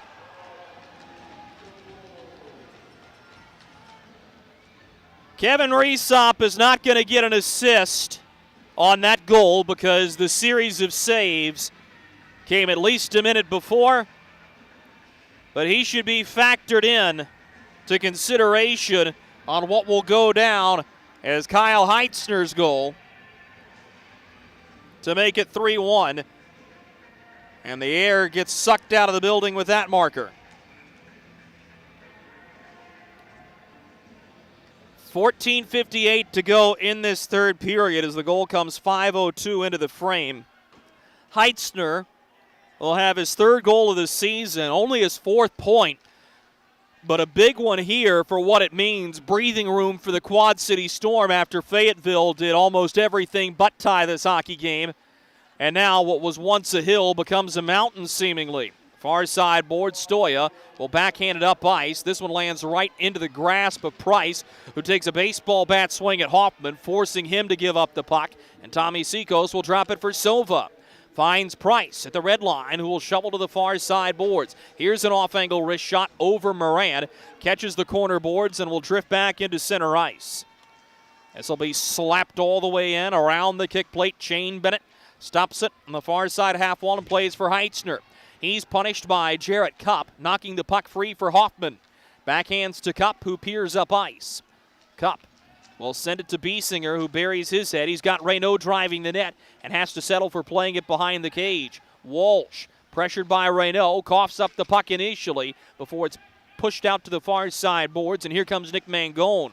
Mangone with pressure from behind. Works down the near side half wall, fires a shot over the crossbar. Shinkarik onto the rebound at the red line. Will push to Terrio, who gave into the middle as he was looking for Heitzner again. Marksmen are back into attacking ice with a chip to the far side corner. Reynaud has a run at Terrio, who stands tall, holding his line. Drops for Shinkarik, sends a weak pass into the near side corner. Sent up to the near boards. Marksman will hold the line. Long wrist shot. Resop makes the save. The rebound to the far side face-off circle. McCloy unable to catch up to it, but the Marksmen will grab it out at their own blue line. Headman look for Nolan Sheeran. He pulls the trigger. Resop makes the save. The rebound kicks free to Quad City. This is Golka. He's got Fries going with him. Instead, he'll drop to the trailer. An awkward wrist shot by Logan Nelson misses wide of the near post. The Marksmen will settle in their own zone. 12:50 to go in the third period as Fries is unable to hold the puck here. Marksmen have it at the red line, near side boards. Calling forward on the far side half wall is Renda. He'll play it behind the net, looking for Reimers to go chase. He does not. Bennett pressuring his man as the puck reverses field to the near side boards. This is Golka. Knocked off of it initially. This puck comes screaming right toward the front, up the side of the cage, and Resop will melt it down. 12:23 to go in the third period. A goal by Kyle Heitzner makes it 3-1 Quad City. Kelly, you need to unmute yourself. For some, it's just the sound of ice hitting heavy-duty plastic. But for us, it's the signal calling us back to the light. And to Greg's house, because he just got a new grill. Connecting to Hot Jams playlist. Welcome back, Bud Light legends. It's time to take summer by the coolers.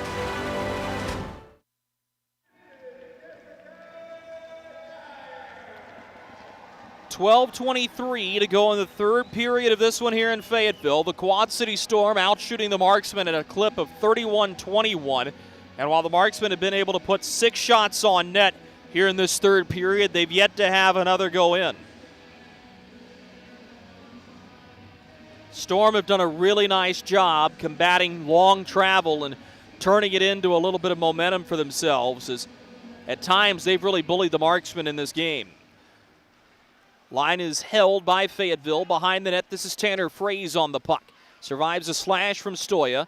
Fraze will leave it for Jarrett Cup. He fires through traffic. Resop tracking, has it.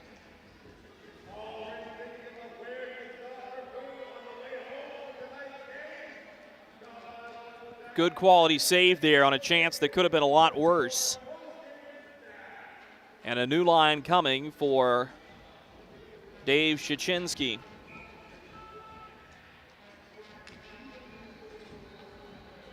Corey Melkert, 1 foot on the bench, peering on in the attacking zone.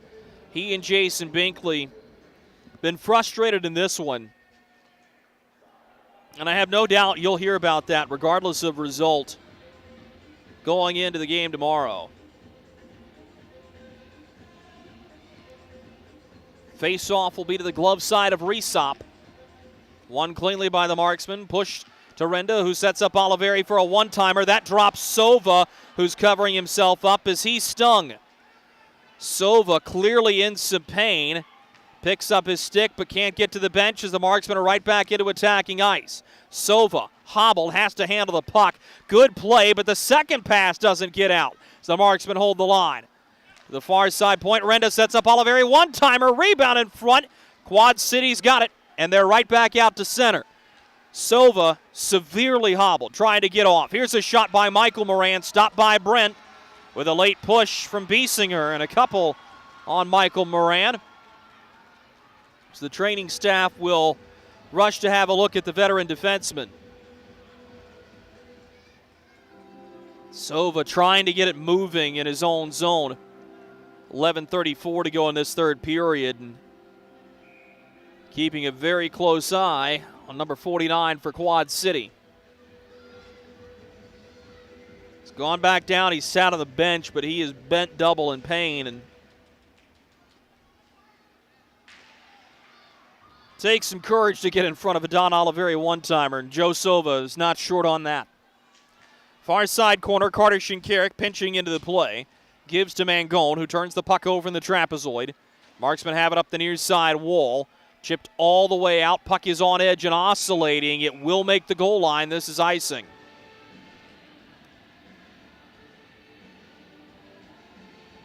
You get the feeling the Marksmen really need to find one in the next 5 minutes or so and not be put in a position to have to try to score two with an empty net at the other end. Heitzner's goal still really stands apart here as an important cushion in a game like this. Face-off won by the Marksman. McNair chips it ahead, looking for some help. Spinning away from pressure, this is Fraze. He'll dump it in. McCloy going to chase for the Marksman. Left it behind the net, turned over, in front, rolling puck tied up in the body of the captain, McCloy. Gives up to the blue line. Here's Cup firing a shot, blocked on the way through. Resop finds the rebound and melts it. I think Kevin Resop has been really good at remaining calm with traffic in front. And he had no problem reaching out into the traffic there to cover that puck. This is going to be the MO for the rest of the game for Resop. Find pucks, cover them. He doesn't care if this game takes an hour to finish. He doesn't care if it takes more than an hour to finish. He will slow it down, especially with a 2-goal lead, and let the face-off winning ability of the Quad City Storm determine this one. Marksmen have it at their own blue line, near wall. Sticks converge at the red line. Marksmen have it. They're right back into attacking ice. Burying his head and driving is Glover. Gives to the point. Here's a long shot by Oliveri. Big rebound. Resop sweeping the goal stick. Knocked it to the far corner. Marksmen have it one more time. Pinned to the far side post. Resop finds it. He'll cover. And now some hand fighting. Seikos is there. He's got hold of someone. Walsh is there. He's got hold of someone. This is going to set up a testy couple of rematches here through the weekend, though.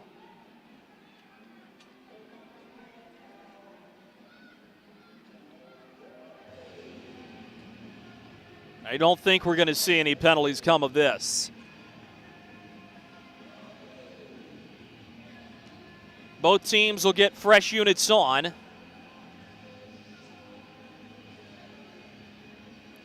Perhaps I spoke too soon.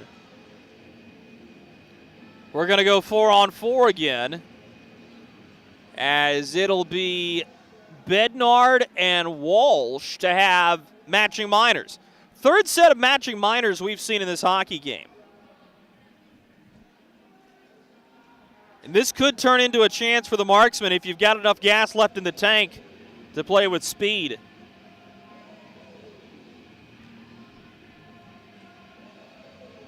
Biesinger is going to tow in to take this draw for Fayetteville. And just as soon as he goes in to take it, we'll get a pause to make sure the scoreboard has the penalties up. It does.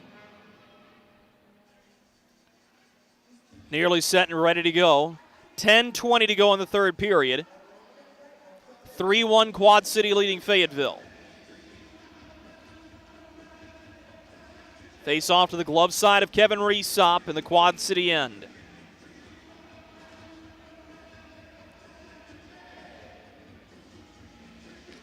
Face off won by the Marksman, but on a play where sticks converge, it bounces to the far side corner. Joe Sova will have it. Shovels to the far wing. This is Cole Golka driving.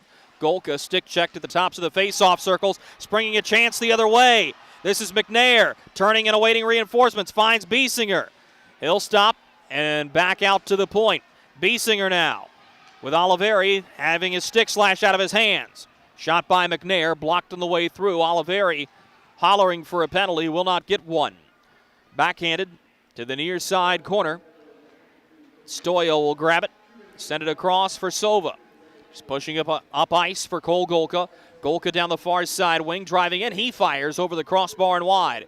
The rebound picked up by Terrio, who will send it to the near side corner. The Marksmen will drift back and grab possession. Hanging on to the puck. Minute to go, 4-on-4 hockey. 9:18 to go in the third period.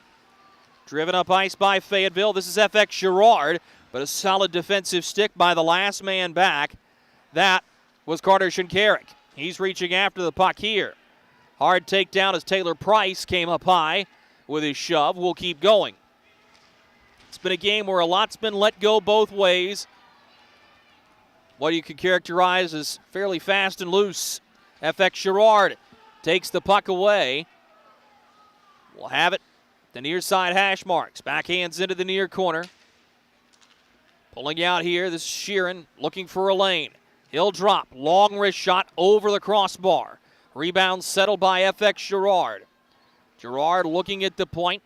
He'll backhand into open space. Peeling away with it here and looking for a chance initially was Glover. Taken away by Shinkarik, and everybody's back.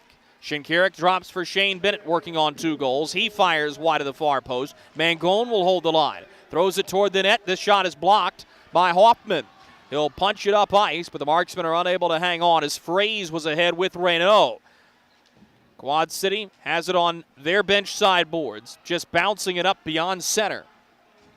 Turn back by Fayetteville. So the Marksmen will have it. This is Hoffman carrying the puck for the Marksmen ahead of the red line. He'll dump it in off of a teammate's stick. That was McCloy. Takes a friendly hop for the Storm as Alex Scarr will drop it back for Sova. Good to see him back out after being stung with a puck. The near side boards now trying to fling this one in, but unable to do so cleanly was Harrison Harper.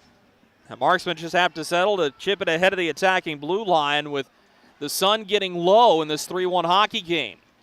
Just 7:25 to go in the third period. The Marksmen once again struggling to find the offense. Centering pass goes through the goal crease. Harper will lay it behind the net. So the Marksmen establish a possession here. McCloy reaching after the puck, unable to hold the line. Harrison Harper engaging with Mangone, who beats him. Mangone's around 2, has a chance, waits for the trailer, but the centering pass goes off the last Marksman back. That was Alex Reynaud, who made a superb play. Now Walsh will sweep across to Terrio, who will play it behind the net looking for Connor Fries, who's upended. Another shove given by Michael Moran. Fries coming in to dig the puck free. He does. To the far side face-off circle and now to the point, Terrio. Trying to find a lane through traffic, plays it off the end wall. Renda reaches up, glove to stick legally, and will find the captain, McCloy, who will be content just to float it down into the Quad City end. Storm will go to grab it. This is Terrio. Sends it ahead. His pass intercepted. Marksmen are onside. Settling here, Oliveri with a head fake. Near hash marks. Threw it toward the net. This will catch the end boards. Bounces back to center. Fayetteville trying to play this cleanly, but a pass through center intercepted. 6 minutes to go in the third period. Storm up 3-1. This is Carter Shinkarik for Quad City. Plays to the far face-off circle as the Storm set up a possession. Twisting here is Golka. His shot goes wide. Biesinger, probing after the rebound, has it. Biesinger will back toward his own end. Finds Oliveri. Calls for it back. He's got it. 3-on-2 defensively. Biesinger trying to stick handle through everybody. Lost the puck at the top of the face-off circle. It won't go out, though. Alex Reynaud has the puck for the Marksman. Winds and fires a shot that is blocked. Up the far side boards. This puck on edge. Settled by Stoya. He gets it out with help from a good clean body check by Heitzner. Marksmen will take it once again off the far boards in their own zone. Turned over at the red line. This is Price, who will dump it to the far corner with Heitzner going to chase. His shot goes off a body. This will be sent up the far board. Shane Bennett pirouettes with a puck. Lost possession. It rolls to Heitzner. He'll get help from Bennett. Quad City holds. Bennett now in the far side corner. Off-angle shot sticked out by Moran. The rebound picked up by the Marksmen on the far boards. They turn it over again. Scarr winds and fires low. Blockered out by Brent Moran. The far side boards it goes. This will be settled by Quad City. This pass goes off of Bennett. The Marksmen have it in their own zone. Jarrett Cupp turning with it. Drops for Oliveri. He'll try to reverse field the other way. Gives it to Taylor McCloy. McCloy looking to split the defense. He's unsuccessful in the endeavor, but the Marksmen will hold the zone for a moment longer. McCloy reaching after it, could not hold the line very long as this one's pitchforked right back out to center. It's been a yeoman's work game for this Marksman offense just to get the puck into attacking ice. Behind the net, wrap chance, lurking in front, puck is loose, Reesop along the goal line makes the save. Now holding the puck here for the Marksman is Mark Wilson. Centering pass by Gerard, shot on goal, but it caught a defenseman up high. It's a Quad City defender, and I believe that's Cody Walsh it is. He's back to the bench under his own power. 4:05 to go third period, 3-1 Quad City. Are you hearing this but not seeing this? You can change that. Follow along with the entire season of Fayetteville Marksmen hockey on Hockey TV. Visit hockeytv.com/subscriptions and get the SPHL TV package to watch every single Fayetteville Marksmen road game this year. That's hockeytv.com/subscriptions.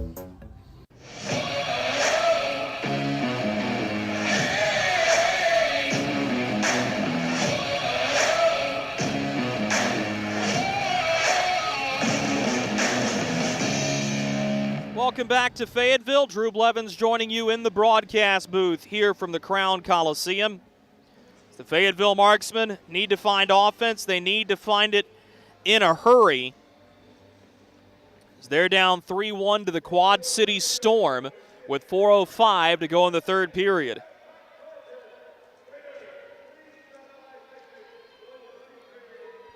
Face-off will be to the blocker side of Kevin Reesop, who's turned away 26 of 27. And we are going to get a pause as there is some blood on the ice as shot came up high and caught Cody Walsh. Good work by the Crown Ice crew to identify that, but they may have a few more spots to clean up.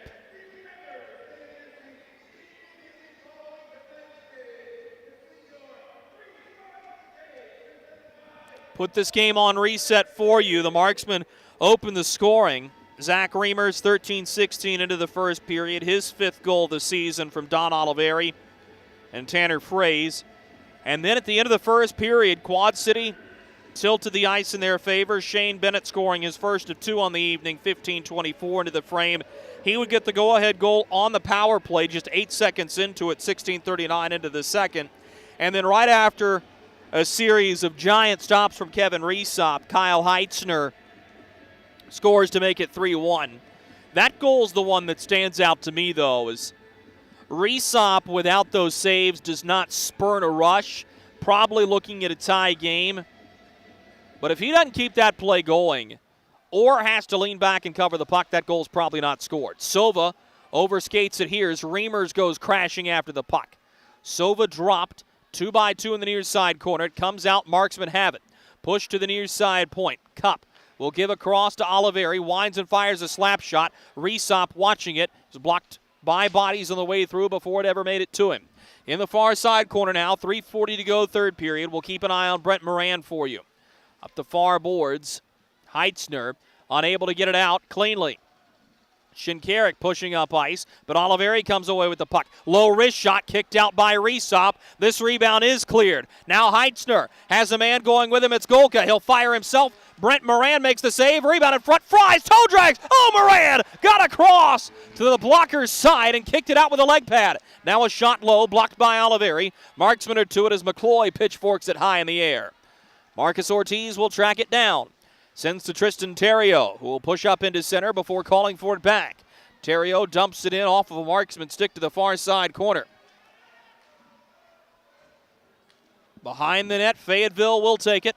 South of 3 minutes to go in this third period. Skated up ice here by the Marksman. This is Hoffman driving. Zach Hoffman buries his shoulder as he dumps it in ahead of the attacking blue line. Hard hit delivered on the in wall, knocks the puck free. Terrio gave it away off the stick of FX Girard. Marcus Ortiz using that big frame to shield the puck. In the far corner now, Scar with help from Heitzner.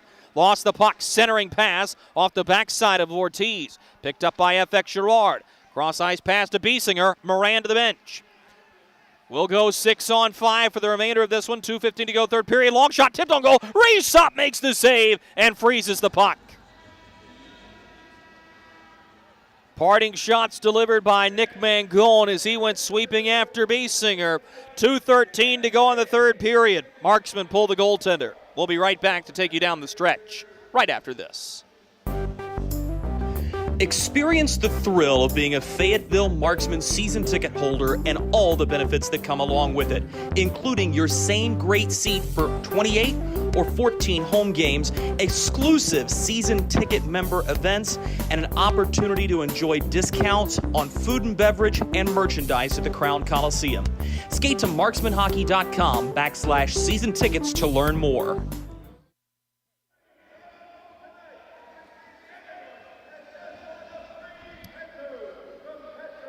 2:13 to go in the third period. Corey Melkert, with the benefit of a late media timeout, can use what is essentially a bonus timeout to coordinate his troops. Marksman will break the huddle with 6. Moran on the bench. The face-off will be to the blocker side of Kevin Reesop, who's turned away 29 of 30 Marksman shots in this one.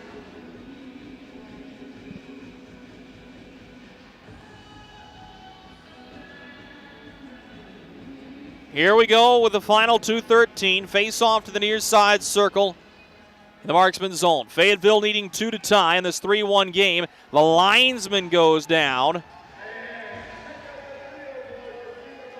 Biesinger clearly upset. He had the puck. He backed out. He knows how hard it is to win faceoffs. McCloy will have to do it again. He'll go against Taylor Price. Face-off won by the Marksman again, this time to Oliveri. Sweeps to the far face-off circle. Oliveri calls for it back far side point. Play to the far corner, where the Marksman look to set things up. Fraze took a hard shoulder in the back. The far corner. Seacoast goes to dig after this puck. Jostles free for a moment. It's right out to Cole Golka. He has a look at the empty net. Missed it! Off the near side goalpost, no icing. Golka chases back, had the puck for a moment, but Oliveri finishes him into the end wall. Seacoast now providing the pressure. Seacoast takes the puck away. He looks into the middle, centering pass, Fries with a one-timer off the stick of Oliveri and out of play, but Brent Moran has to come back in to tend to the net with 89 seconds to go in this third period.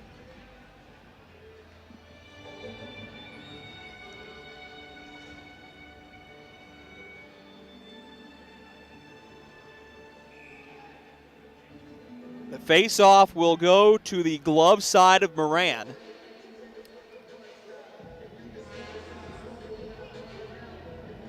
With the sun getting a little low on the Marksman hopes.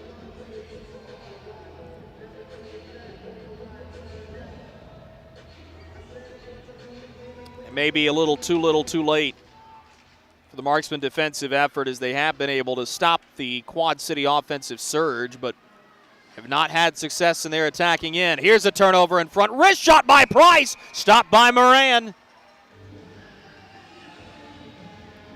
Taylor Price dug the puck free behind the net. Scooted in front, fired. Better stop by Brent Moran on the top of his goal crease.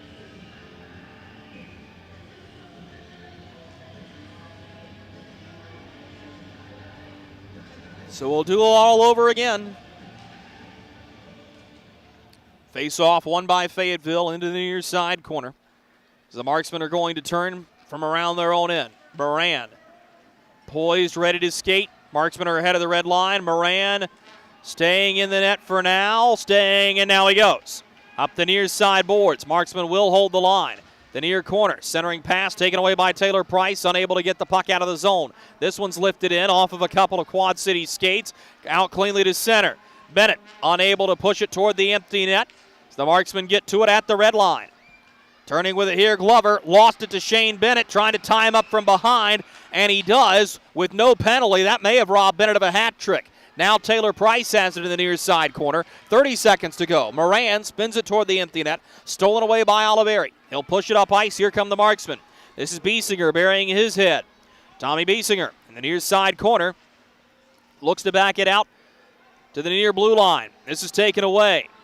Up ice, here comes Quad City. A backhanded pass by Moran. He'll let Bennett get to it. Fires off the outside of the net. One more chance for Bennett toward the empty net. Blocked on the way through. Doesn't matter at this point. 5 seconds to go as the Marksmen are right back out to center. Complete game effort by the Quad City Storm. They'll hold fourth place for at least 2 days longer as they finish the Fayetteville Marksmen by a final count of 3-1 this evening.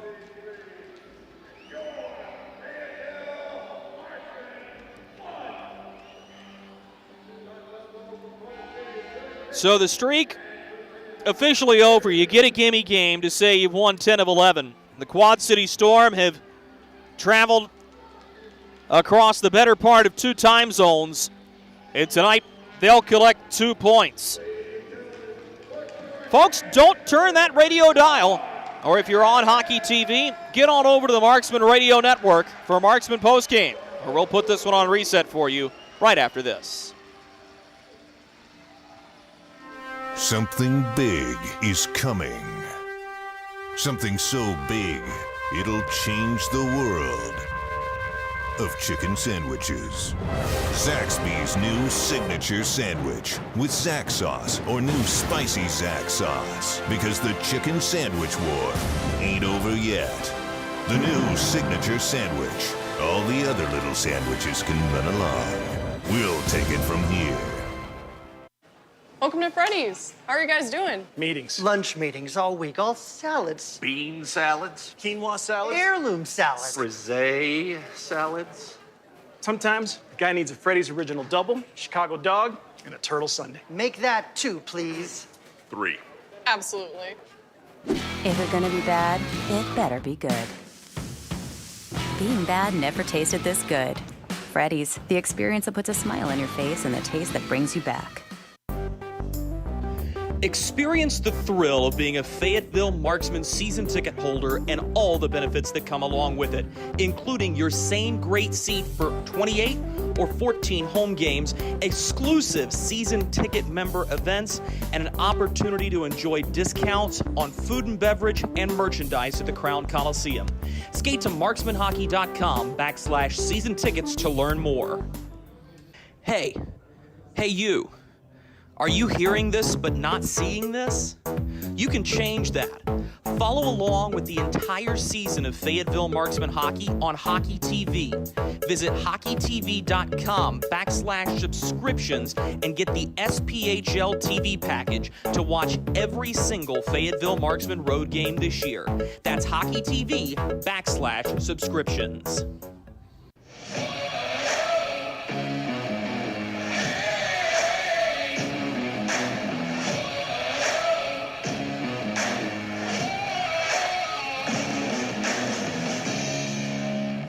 Well, we welcome you back to the Crown Coliseum in Fayetteville, North Carolina, where the evening has been spoiled by the Quad City Storm, who really, outside of the slower start, I can't even call it a slow start, as they were able to match the Marksmen step for step through the most part of the first 10 minutes of the game. But after that, I thought they really dominated. They outshoot the Marksmen in this one by a final count of 36-30. They outscore the Marksmen by a final clip of 3-1. And I don't really know if that's the best indicator of just how dominant this performance was for Quad City. I mean, this is a Marksmen team that's really flying high, was high on themselves coming into this contest, and you're going to skate away from this one if you're the Fayetteville Marksmen. And I think what you're going to tell yourself is we weren't ready for that type of attack. And you've got to be prepared to play good hockey teams. You want to win games in this league. You can't have nights that are clunkers like this. And the reason this one stings so much is because now you know tomorrow night you can't move into fourth position. And if you are going to move into fourth at the end of the weekend, you've got to win both tomorrow and Sunday. And certainly now the playoff clinching hopes outside of what looked to be one scenario with a Birmingham loss tonight. You may have to wait until the Macon weekend to be able to clinch a playoff spot. Nonetheless, let's go ahead and put this game on recap for you. We'll start things off with Zach Reimers' goal, the lone goal for the Marksmen in the game. It came on their 8th shot of the period as Reimers just with a clean seeing Irish shot that goes over the glove hand side of Kevin Reesop. And you thought the Marksmen were going to get some jump from that, and they didn't. They garnered no momentum off the goal as Shane Bennett gets it back just a couple minutes later, his first of 2 on the evening. Bennett would also go on to score late in the second period on the power play, the only special teams goal of the evening. And then for good measure, Kyle Heitzner adds the insurance marker just 5:02 into the third period. That came about a minute after a series of 4 really big saves from Kevin Reesop. And it wouldn't surprise me if that's going to be the guy that you're going to see again at some point this weekend. Final shots on goal total for you. In the third period, the Fayetteville Marksmen managed 16 on Reesop. He's equal to all of them. Game total of 30 for the Marksmen. Meanwhile, for Quad City, a much more pedestrian period, certainly by their standards, as they come away with only 8 shots for a game total of 36. Final count of this one. In the special teams department, the Marksmen go 0 for 2 on the power play. Quad City goes 1 for 2 on the power play. And the Fayetteville Marksmen fall by a final count of 3-1. Sets up a big-time game tomorrow on Superhero Night, and one that you will not want to miss. 6 p.m. puck drop between the Quad City Storm and the Fayetteville Marksmen. We'll have pregame coverage starting at 5:45 p.m. right here on the Marksmen Radio Network and Hockey TV. Folks, that'll do it for us here in the broadcast booth in Fayetteville. Hope to see you at the arena tomorrow. If not, we hope you'll join us then. Hope you enjoyed this one as much as we enjoyed bringing it to you. Until next time, I'm Drew Blevins. Good night.